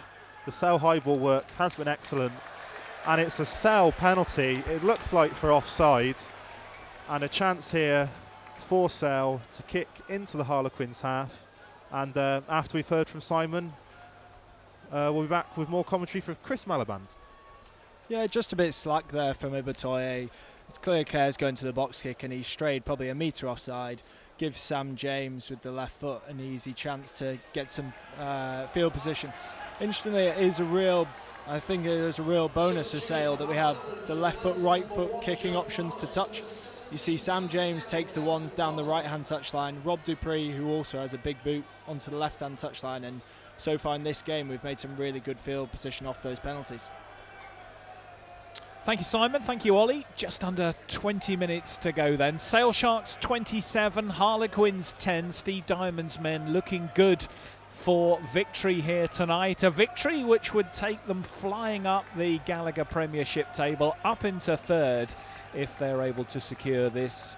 Of course, a whole raft of Premiership matches to come this weekend, but Sale playing on the Friday night can make an early statement as Evans wins that line out, and the Sharks once more put pressure on the Quins line, deep in Quins territory, and Paul Gustard's men now look to counter-attack from deep in their bright green shirts and light grey shorts. Gustard's men know they've got to score quickly if they're going to get anything out of this game. 17 points the gap at the moment. Sale one try short of securing that bonus point and potentially a maximum 5-point yield from the game, but still with 19 minutes to play, Quins won't have given this one up yet. And they've got their two Argentinians on from the bench, Martin Landacho, the scrum half, and Santiago Garcia-Botta on at loose head. Lots of international experience, bit of Latin flair for the Quins in this last quarter, but it's Sale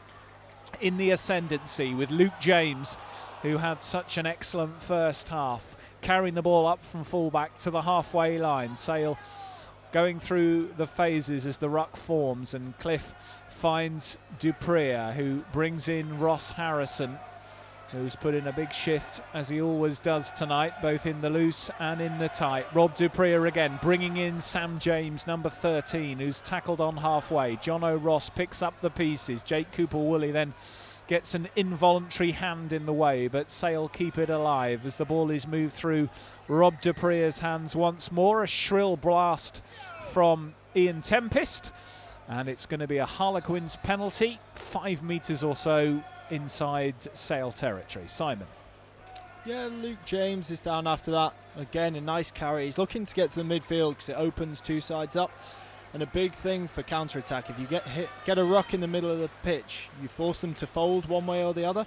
So you can often see an overfold to the open side, in which case the short side opens up. It looks like it could be a bit of cramp for Lukey, who he was actually out there on Monday night for the Jets. I know he played half. So I wouldn't be surprised if he's feeling a bit fatigued after a great first half. I was wondering about that, actually, Simon, because I saw that Luke was playing on Monday, and that looked an absolute glue pot of a pitch at Hayward Road. And I was thinking that is going to put some serious mileage in the legs of everyone who played, as Marlon Yard indeed comes on for Luke James, who gets a round of applause from the Sale fans. Yard goes on to the right wing, Chris Ashton moving to fullback. Yes, like you said, Hayward Road, I was down there on Monday and it didn't look like a great surface to play on. So Lukey obviously a bit fatigued, but what a man to bring off the bench. Another England international, Marlon Yard. Ashley will go to fullback. We've got the Scotland international, Byron on the other wing. So the back three definitely doesn't get any weaker with Lukey going off. Yeah, Marlon Yard, who, as Simon says, also got good time for a very strong Jet side on Monday night as they beat the visitors Gloucester at Hayward Road. Marlon Yard, Luke James, Cameron Neild also featured in that. Gus Waugh as well, who is on the bench tonight, as Will Cliff picks up from scrum half, brings in Rohan Janse van Rensburg, and the South African continues to beat defenders. He's the top of the stats in the Gallagher Premiership this season, with defenders beaten coming into this game, and he's beaten a few more tonight, the South African. Sale leading 27 points to 10, 17 minutes left. This is Sale Sharks Live. You can get in touch with the hashtag Sharks Live. Please send us your messages through Twitter, Facebook or YouTube. Carrie's keeping an eye on your messages for us tonight. Always good to hear people's reflections on Sale's performance, and also where you're joining us for tonight's coverage, particularly if you're an exiled Sale fan joining through the wonders of the internet in a far-flung land. Let us know where you're joining us, hashtag Sharks Live. Action is on the Quins 22 once more, and it's going to be a Sale penalty, and this could be an opportunity to really close out this match for Rob Dupree. Very kickable, just to the right of centre on the 22, and you'd think Dupree would pretty much put the game to bed unless Sam James fancies a kick to the corner to go for the bonus point. Simon, what would you do? I'd stick it in the corner. I think 17 points ahead with about 17 minutes to go. You know, we're in, well, a quietly comfortable position. We've got a line out 5 metres out. And I think there you just saw how a piece of brilliant defence from Marlon Yard. Ben Curry over the ball, who's obviously come on for Tom. And now we're in a great attacking position. So Rob Webber, having had a fairly extended run out tonight. Aka van der Merwe picking up an early injury. Didn't stop him scoring his customary try, of course. If you're just joining us, it was he who got the first try of the night for the Sale Sharks, backed up by one each from the two James brothers. Sale 27-10 to the good with just over a quarter of an hour to go. Secure the line out successfully, form the rolling maul, and now try and drive Harlequins back over their line. Sale no, another score now would secure the win and give them that bonus point. Play breaks, but the Harlequins' defence is solid so far. Ian Tempest, though, penalising Quins for offside. And Sale are going to have a penalty 5 metres out. I think, again, Sam James will go through the same process and just dink it into touch. Another opportunity for the Sale set piece, Simon. Yeah, I think these mauls will be tiring out that Quins pack, and it looked like Simmons may be done from side entry there. Expect another maul, and then we'll get Cliffy running with probably Van Rensburg and Jamesy off his shoulder. Hopefully, if the forwards don't get us over, they can isolate Marcus Smith. Sale secure the ball. Here comes the drive towards the line. Will Cliff pointing his forwards forward. There's no Aka van der Merwe to drive this over, but there's lots of blue shirts, and they've managed to get it down. And Sale have got the bonus point that they desired.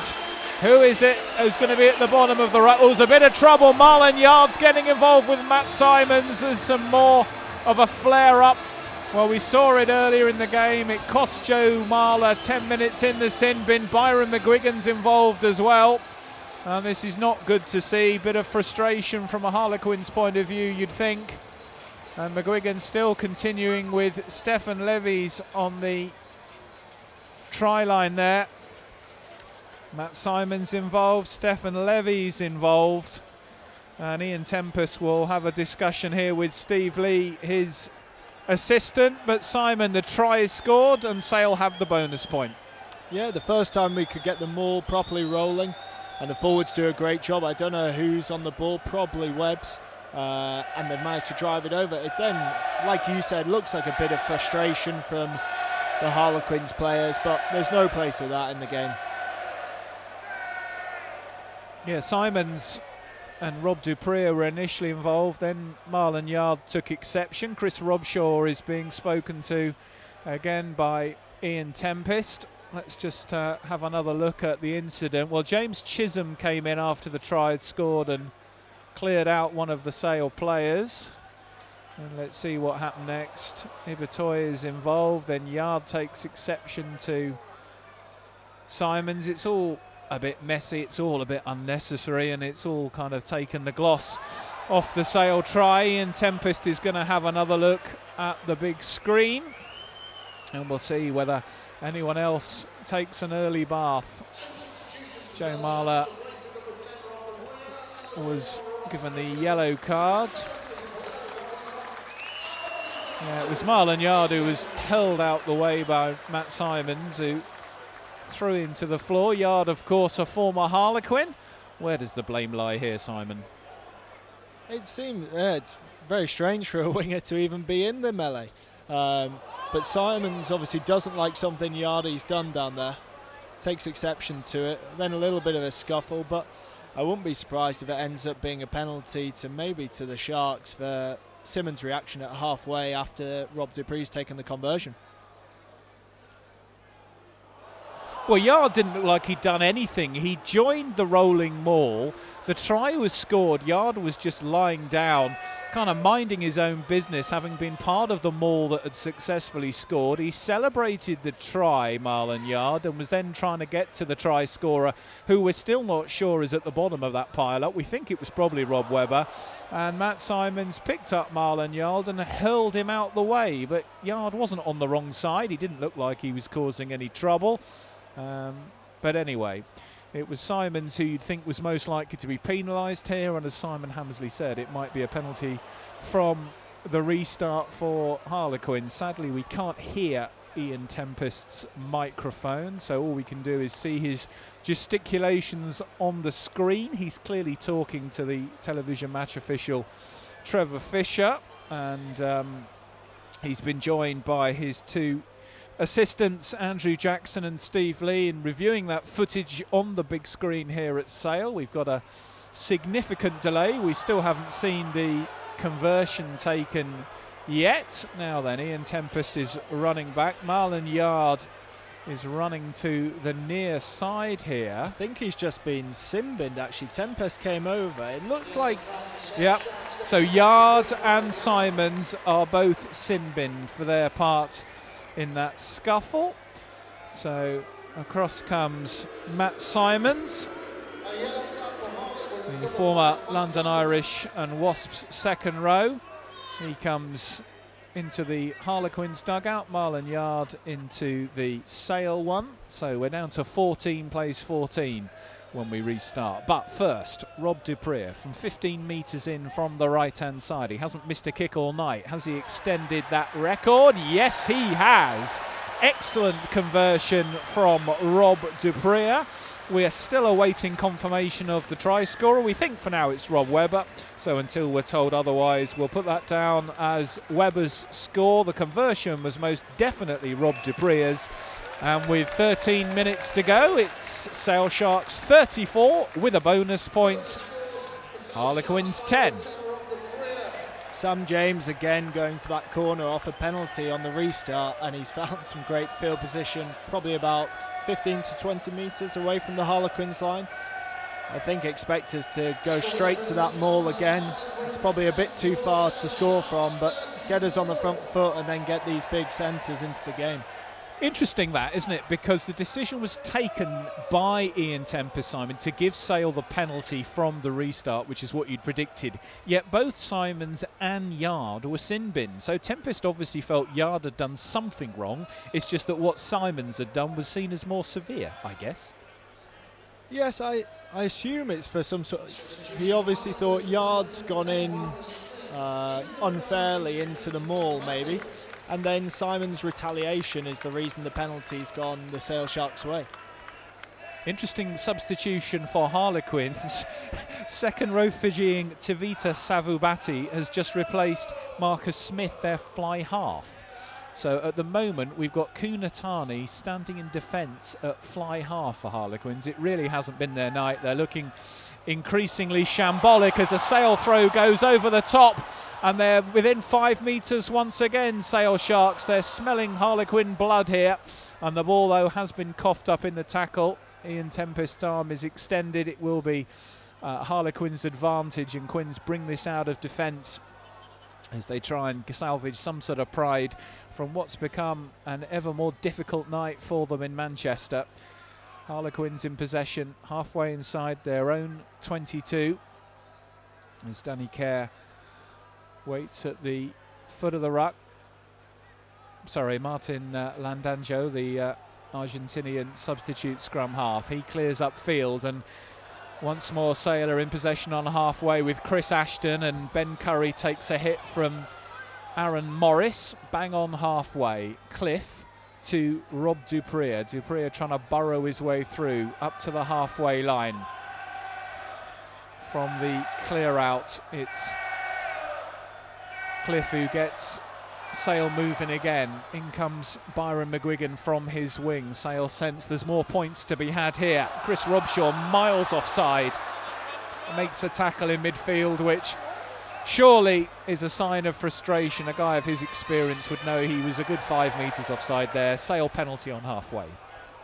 Yeah, the ill discipline from Quins is now really showing, and like you said, I think frustration after a tough 70 minutes. But then Sam James again has kicked one maybe 55 metres out to probably 7 metres from that Quins line. It's a brilliant kick, and I think that last set play, some brilliant stuff. I assume AJ's called it. We said they would go to the maul, but they've gone over the top to Van Rensburg, which Quins will not have been expecting.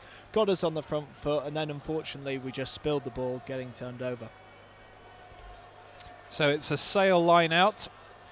It is indeed Rob Webber's try. So the original viewpoint from Simon Hammersley absolutely proven to be right, as Sale go in pursuit of a 5th try of the night. Will Cliff trying to direct the rolling maul. Is there another rolling maul score for Sale to enjoy here? Advantage is coming. Ian Tempest's arm is outstretched as Sale look to try and work a way through the melee. Jono Ross drives in. Ross a couple of metres short. Bryn Evans waits to form the wedge alongside Ross Harrison. Pile up on the Quins line. Ian Tempest gives the penalty, and Harlequins must be close to a yellow card, you'd think, here. And is the yellow coming out? Let's have a look. Ian Tempest in conversations, and it's with Santiago Garcia Botta and Chris Robshaw brought into the dialogue as well. And Harlequins really just seem to have fallen apart really in this second half, and I just do not understand why Brett Heron, a substitute fly half, was left on the bench as Paul Gustard sends on a second row in replacement for Marcus Smith. I think I've seen it all.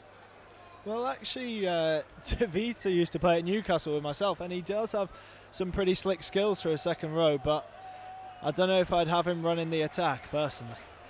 It certainly looked a left field choice, and I think looking at some of the social media posts from the Harlequin supporters tonight, they're running out of patience at the moment with their club, and some of the selections that are being made and the performances they're seeing. Sale, though, are enjoying themselves tonight. They will be going 3rd in the Gallagher Premiership with this win and laying down a marker for the other teams this weekend. There's another try is taken by Chris Ashton, bursting through the non-existent Harlequins cover as Ashton dots down for his 7th of the campaign. And you feel in the remaining 8 or 9 minutes here there could be more points for Sale to rack up. Ashton in under the posts. Sale up to 39 points. They lead Harlequins 39-10. Again, I really like the call from AJ at 10. The maul's going well. We've chosen to form one, a quick breakout. Cliffy's brought their defender, and then Ashy's always looking for those tries. And you know, he's one of the top try scorers in the Premiership for a reason. He'll score those. He's a poacher.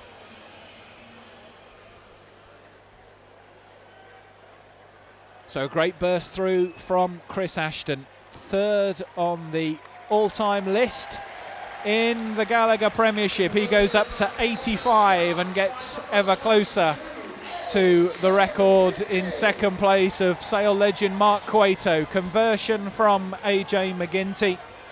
He makes no mistakes from right in front of the post as Gus Waugh gets the opportunity for the last 8 minutes. Will Cliff finishes a really good shift, taking the adulation of the Sale bench. 41-10 then. A great night for the Sale Sharks, a far less great night for Harlequins.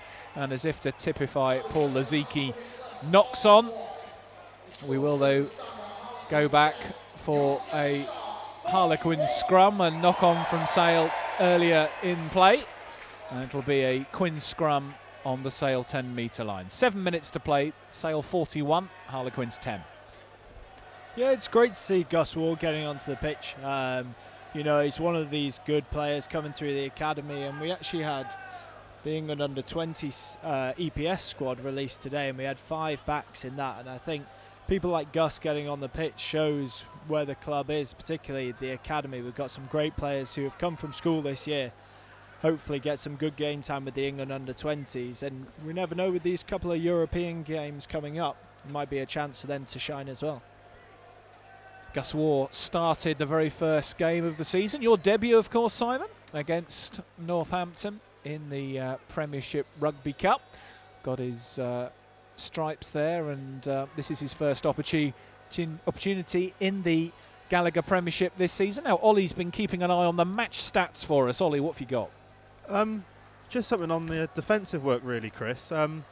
Quins have missed 26 tackles to Sale's 13, and Sale have won 7 turnovers compared to Quins. So I think you can see we've talked a lot about the defensive work from Sale on the floor and at the tackle, and it's evident in the stats that we've seen.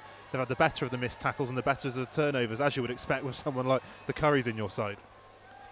Yeah, definitely. I think Andy Forshaw, the defence coach, will be particularly pleased. He makes a real point that defence is a form of attack, and what's the aim of defence is to get the ball back and have the ball in attack, which sounds incredibly simple, but it's really been successful tonight, and it's been a tool this season that we've been really pleased with over the games.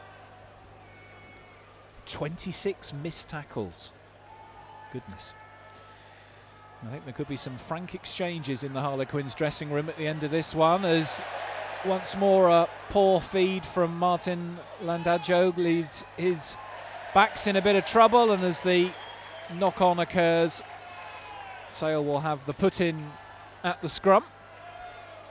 Yeah, back to your point, Simon, about Gus Warr and the other Sale players named in that England under-20 squad. As you say, 2 European matches coming up now, La Rochelle and Glasgow, and I guess that kind of experience at Gus's age is invaluable developmentally, Simon, potentially. Yeah, definitely. As long as if these players are capable of playing at that level, which these academy guys are very good, I think they are. It's great to get this experience. I obviously didn't join the professional setup till a bit older, and it's a bit of a transition in a different way, whereas these guys who are training week in, week out, playing great rugby, whether it be for the Jets, England 20s or so on, they're really developing, and it gives Steve Diamond a nice position that he's not only got his 34, I think it is, first team players, but he's also got a great academy to rely on under that. Certainly very encouraging to see the young players coming through. I think as we reflect on this game as it winds down, so Simon, with 4 minutes to go, Sale leading by 41 points to 10. It's going to continue this incredible record that Sale have got in the Premiership this season. Lost one, lost one, lost one, lost one. Incredible. Perfect symmetry, but I guess from a consistency point of view, not perfect. Yes, and Sale have just won a penalty at the scrum. Like I said, it does show some consistency, I suppose. That.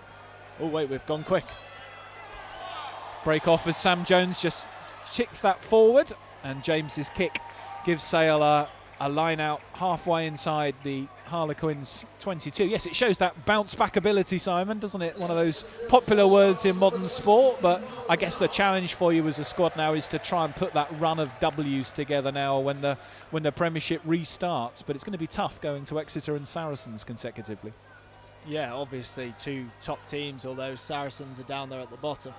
I think the interesting thing is the games we've lost have been very close. We obviously lost to Gloucester by 2 points. Was it Bristol by a score? Bath last weekend by 2 points. Worcester was close, yeah. Yeah, Worcester was close. So it's frustrating because you could argue we could have, maybe that Worcester game we didn't put in a good performance, but other than that we probably could have taken wins from all those games.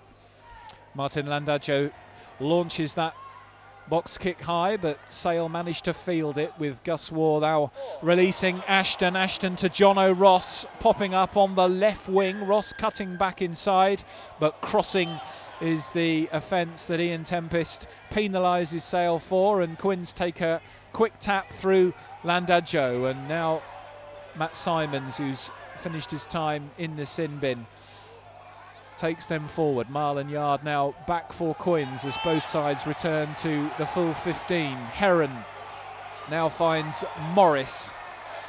Chisholm out to Ibitoy. Here goes James Chisholm driving up to the 10-metre line, so Brett Heron does get a few minutes for Quins late in this game. Not much that the former Jersey Red's going to be able to do to influence the score. His team have been well thumped tonight, but Quins trying to get something out of the positives bank in the last 2 minutes with perhaps a late score, but they've coughed up possession again, and Sale have it 5 metres inside their own half. Drop though from Valery Morozov on as a recent sub for Ross Harrison. Ian Tempest though letting it go as AJ McGinty kicks the ball deep into Harlequins territory. Quins may claim that that should have been a knock-on given against Morozov, but Ian Tempest not interested. It's going to be a line out with 1.5 minutes or so on the clock, deep in Quins territory. Yeah, it's a great spot by AJ. When you're winning the game like this, the temptation is to fling it around, but he spotted the bottom right corners open, hits a lovely spiral down there, and now we'll probably see Harlequins see out the game, maybe try and launch one last attack. Well, Stefan Levis wins the line out for Harlequins as we move into the final minute here at the AJ Bell. Sale Sharks 41, Harlequins 10. Steve Diamond will be absolutely delighted with this first performance of the new decade. His side adding 31 points to their points difference tally and picking up a bonus point win. A really strong performance from his side, bouncing back from the disappointment of the late defeat at Bath last Saturday as Marlon Yard fields this ball out on the right touchline as we move into the dying embers of the game. Quins having taken the lead early on with a breakaway try from Gabriel Ibitoya. Well, that's as good as it's got for Paul Gustard's men. They led 7-0 for a couple of minutes, and then it's been all Sale since then, with just one further Marcus Smith penalty for the visitors. Simon has play stops for a late injury here. Give us your reflections on this Sale performance. I think it's been all round a great performance. It's kind of strange in a 41-10 game. You talk about the defence. You know, I think we've really suffocated them. You said Ibitoya scores a breakaway try in the first 5 minutes. Other than that, they've scored 3 points, and to be honest, they've been going backwards. As we've said, the back row in particular, great physicality. Jean-Luc Dupree in the second row as well, adding to that, and the backs forcing them in there. And again, we've been clinical in attack. We've probably had 7 or 8 opportunities and taken 5 or 6 of them. When you got that conversion rate plus a dominant defence, you should be at the winning side of things. Into the red zone then here at the end of this game. Gus Waugh will put into what I'm sure will be the final scrum of the night. Rob Webber with a successful heel for Sale as Sam James releases Rohan Janssen van Rensburg. What a perfect end to a near perfect night for the Sale Sharks. James's pass, Janssen van Rensburg's finish. It's been Sale's night, all right. Janssen van Rensburg's 5th try of the season gives Sale the icing on the cake. It's Sale Sharks 46, Harlequins 10. Yeah, it's a brilliant piece of play. We've seen Sam James is a bit more of a subtle ball player. He's gone into second receiver, played with Van Rensburg on a beautiful line, and to be honest, and the form he's in at the moment in the Premiership, it is tough to tackle him at that effort. The scrum half tries to get him, but there's no chance really. You get a man like that flying at full tilt, it's very difficult to stop. AJ McGinty concludes the night with an easy conversion, and Sale Sharks have laid down a real marker here tonight at the AJ Bell. They have destroyed Harlequins by 48 points to 10, with a bonus point as well as they run in 6 tries, the last of them in the last minute by Rohan Janssen van Rensburg. Akker van der Merwe set them on the way with the first try of the night. Sam James and Luke James with an excellent individual score extended their lead, and Sale had a 24-10 advantage at the interval. Harlequins lacked any real fluency in the second half. The early sin binning of Joe Marler, a major factor for them as they struggled to get back into this game. After an early Rob Dupree penalty shortly after Marler's sin binning, Rob Webber backed that up with a try from a rolling maul. Then Chris Ashton and Rohan Janssen van Rensburg added late gloss with Dupree, and then twice from AJ McGinty, adding conversions to the score. So Sale move up to 3rd place in the Gallagher Premiership, just a point behind Northampton, only 2 points behind leaders Exeter, although of course both those clubs have games in hand this weekend. Simon Hammersley, it's been fantastic to have you with us on Sharks Live tonight. What do you think Steve Diamond will be saying to the players as they return to the dressing room in a few moments? Yeah, well, thank you very much for having me.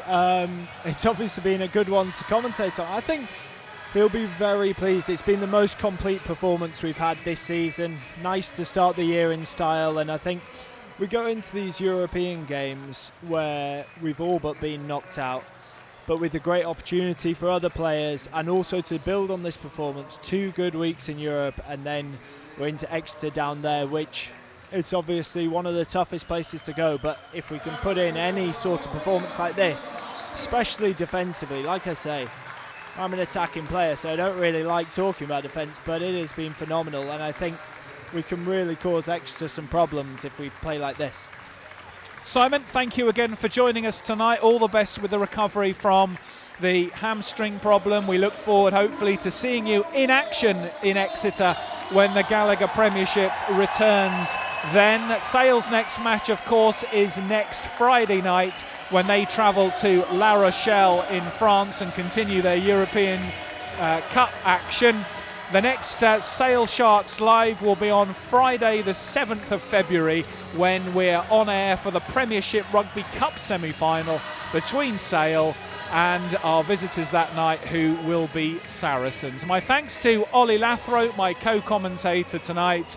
But from me, Chris Malaband, we'll now hand you back pitch side to Colin McKevitt with the final score here at the AJ Bell. Sale Sharks 48, Harlequins 10.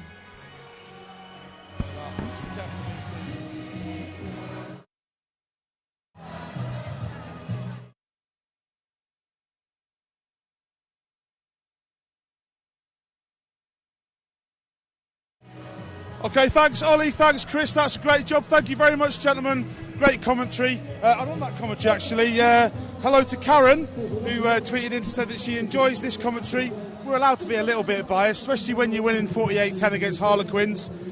We needed to win this game strong, which we've done. 48 points to 10, 5 points, bonus point tries. It's great. Shows that the strength of this team is great. I'm not quite sure who we're going to chat to yet, but Sam will bring somebody over in a minute. If you've got any comments, get them into the comments below. YouTube, Facebook, Twitter, we want to hear it all. Please get in touch, especially if you've got some questions for us. A big hello to our Japanese friends as well, because I believe there's a lot of Japanese friends chatting to us a lot as well. Congratulations, mate. Well done. Great work, mate. I feel happy with that. Yeah, I mean, credit to the forwards. Finally, we've got a dominant performance, dominant carries all game, and it fucking makes it look. Oh, sorry. It's social media, mate. It's fine. Oh, beautiful. Makes it look easy for us backs out wide. Just credit to them, really, all game. Those platforms are really important. Somebody said they wanted their resolution was a good line out, a good platform. We're getting that now. Yeah, massively. We put them in the corner. We put real pressure on teams. And it's nice to get a couple of driving tries. See what we can do. So 48-10, we can do these big games at home. How do we take that on the road as well? Oh, just keep putting in performances like this. I think it's finally kind of broken through for us. So all we need to do now is back it up and back it up and back it up. I mean, just take a look at this, mate. How great is having all these fans here? Hey, it's massive for us. I mean, you can hear them tonight, and we're glad we can kind of put on a show for them now. And the noise makes all the difference when we're kind of 15 minutes to go. We don't want to disappoint. We want to keep pushing, and keep putting more tries on them and entertain the crowd. He's talking about you guys. Big cheer for Sale Sharks! Great stuff. We'll chat to you soon. Thanks, mate. Take it easy. Okay, thank you very much. That's us. We're going to try and chat to a few of these guys. Come on, let's go and have a look. Come on, let's go and have a chat to a few of these people, see how they feel. Let's have a look. Happy New Year, guys. How you doing? You enjoy that? Yeah. Good. Yeah. Yeah. Do you enjoy that? Yeah. Can you hear? Who can shout Sale Sharks the loudest? Sale Sharks. That's it. Can you remember? Sale Sharks. There we go. That's good. Where have you come? Where have you travelled from? Anforth. Anforth. Good. Where have you travelled from? Leyland. Brilliant, guys. Thank you very much. You enjoy that game. Let's have a little trip down here. You come with me? It's nice one, Andy, mate. Cheers. Let's have a look, see who we've got. How we doing? Let's squeeze behind this one. Just don't get in the way of the speakers. Well done, mate. How we doing, guys? Happy New Year. Enjoy that? Brilliant game. Yeah, absolutely brilliant. Any particular try you enjoyed the most? Ashton's probably at the last. The drive over in the corner as well. That was the one we needed. Van der Merwe, that prop run was for me. Just being a fat lad like me, you always love seeing that. Is Acker our top try scorer this year? It's a good point. It's a good point. Close, hasn't he? Very close. Where have you travelled from? Stoke-on-Trent. Oh, good lad. Are you going back there tonight? Yeah. Oh, Jimmy, thanks for the commitment, man. I really appreciate it. Haven't missed a game, home or away, yet this season. So if there's anything you could say to the fans that didn't quite make it today, what should that message be? Do what you can to get here. Worth it. Get here, it's worth it. Great rugby. Brilliant. It's going to be a good team this year, yes? Yep. Top 4 finish. Happy New Year, good man, good on you. Okay, pitch invader. So there we are, quick pitch invasion there. Where are you from? Where have you travelled from? From Windermere. Windermere. Is that where you've travelled down from, Windermere, yeah? Oh, look, don't be embarrassed, Pitch invasion. From Dublin. Dublin, happy, great. Thanks for making the trip, really appreciate it. Okay, squeezing through, let's have a look. How we doing, everybody? Let's get down here quickly, let's get around the corner. There we go, let's have a look, see who we chat to. Happy New Year, guys, how you doing? Shell Sharks fans? Harlequins fans? Okay, you can't, it's wireless, we can follow you. It's wireless camera, we can follow you. Where have you travelled from? Manchester. You live in Manchester. Do you come all the games? Yeah. What do you like about the Sale Sharks the most? I'm related to the players. Which one? The Jameses. Oh, the Jameses. We just chatted to him. He's done great, isn't he? Man of the match as well. You must be proud, Mum. I am, yes, of both of them. Yeah. So we talk a lot about connecting to the fan base and things like this. Why should people come to Sale Sharks and watch the rugby, besides the boys being there, obviously? Great night out. Yeah. This is my cousin. Hi, cousin. She's come all the way from Chapel on the Frith. Loves it. Oh, that took you ages to get over the hill there from Chapel on the Frith, hey? Brilliant. Listen, guys, thank you very much. Well done. Well done. See you soon. Okay. Brilliant. Okay, let's squeeze around, see who else we've got, see if we can have a chat to some of these guys down here. Here we go, let's have a chat to this guy. How we doing? Happy New Year. How we doing? You enjoy that? Yeah. Was that good? Yeah. We need that, didn't we? Yeah. What particularly was the best bit for you? I thought the pack played well, especially Evans at number 5. He took everything clean on the line out, all the kick-offs. Sam said the same thing. Those platforms are really key. Well done. Thank you very much. Good Happy New Year. Okay, let's see who else we got here. Let's have a quick chat with these guys going. Are you ready for the last bus? Are you running for the last bus? Don't hide. Don't hide. Happy New Year. Come on. Come and say hello quickly. Come on, say hello. Look, they're running away. Happy New Year, everybody. Good. Did you enjoy that? Was that good? Oh, it was amazing. Brilliant result. It's my birthday as well. Oh, happy birthday to you. Happy birthday to you. Holding up the cue. Good stuff. Happy New Year. Good on you. Good on you. Enjoy that. Free coffee for the drivers. Free coffee for the drivers. Yeah, it's good to see you. Good to see you. Good stuff. You enjoy that, guys? Happy New Year. Good. We're holding up the cues here. You're on television. Don't swear. She swore, everybody. She swore. Everything. Happy New Year, guys. You okay? Do you enjoy that, mate? Yeah, I loved it. Yeah, it was very good. Thanks very much. Great game. We needed that, didn't we, mate? We needed that. We needed a really good game. We needed a proper team effort all round, and they all played their part, and it was fantastic. Brilliant. We needed that win. We need that big one, didn't we? Good stuff. Listen, have a good and safe journey home. Thanks, buddy. Good to see you. So that's us. I'm going to squeeze through. There you go. We're going to come out this way. So that's us. We're done for tonight. That great result we needed. 48 points to 10. If you've got any questions, let's keep the conversation going. The game's not over. We've still got another whole season full of rugby to go yet. I'm talking backwards. I realise this is a pretty big skill for me, so I'll try not to bump it into me. If you want to chat to us, comments below. Give us a tweet out. Let us know what you thought of the broadcast. We want you to engage with us as much as possible. Thank you for sharing that time with us. Thanks for listening to the commentary. You've been watching Sale Sharks Live. I've been Colin, Ollie and Chris and Joe. Thank you very much. We'll see you again very soon. 7th of February, actually, as it happens, where we take on Saracens here in the Cup.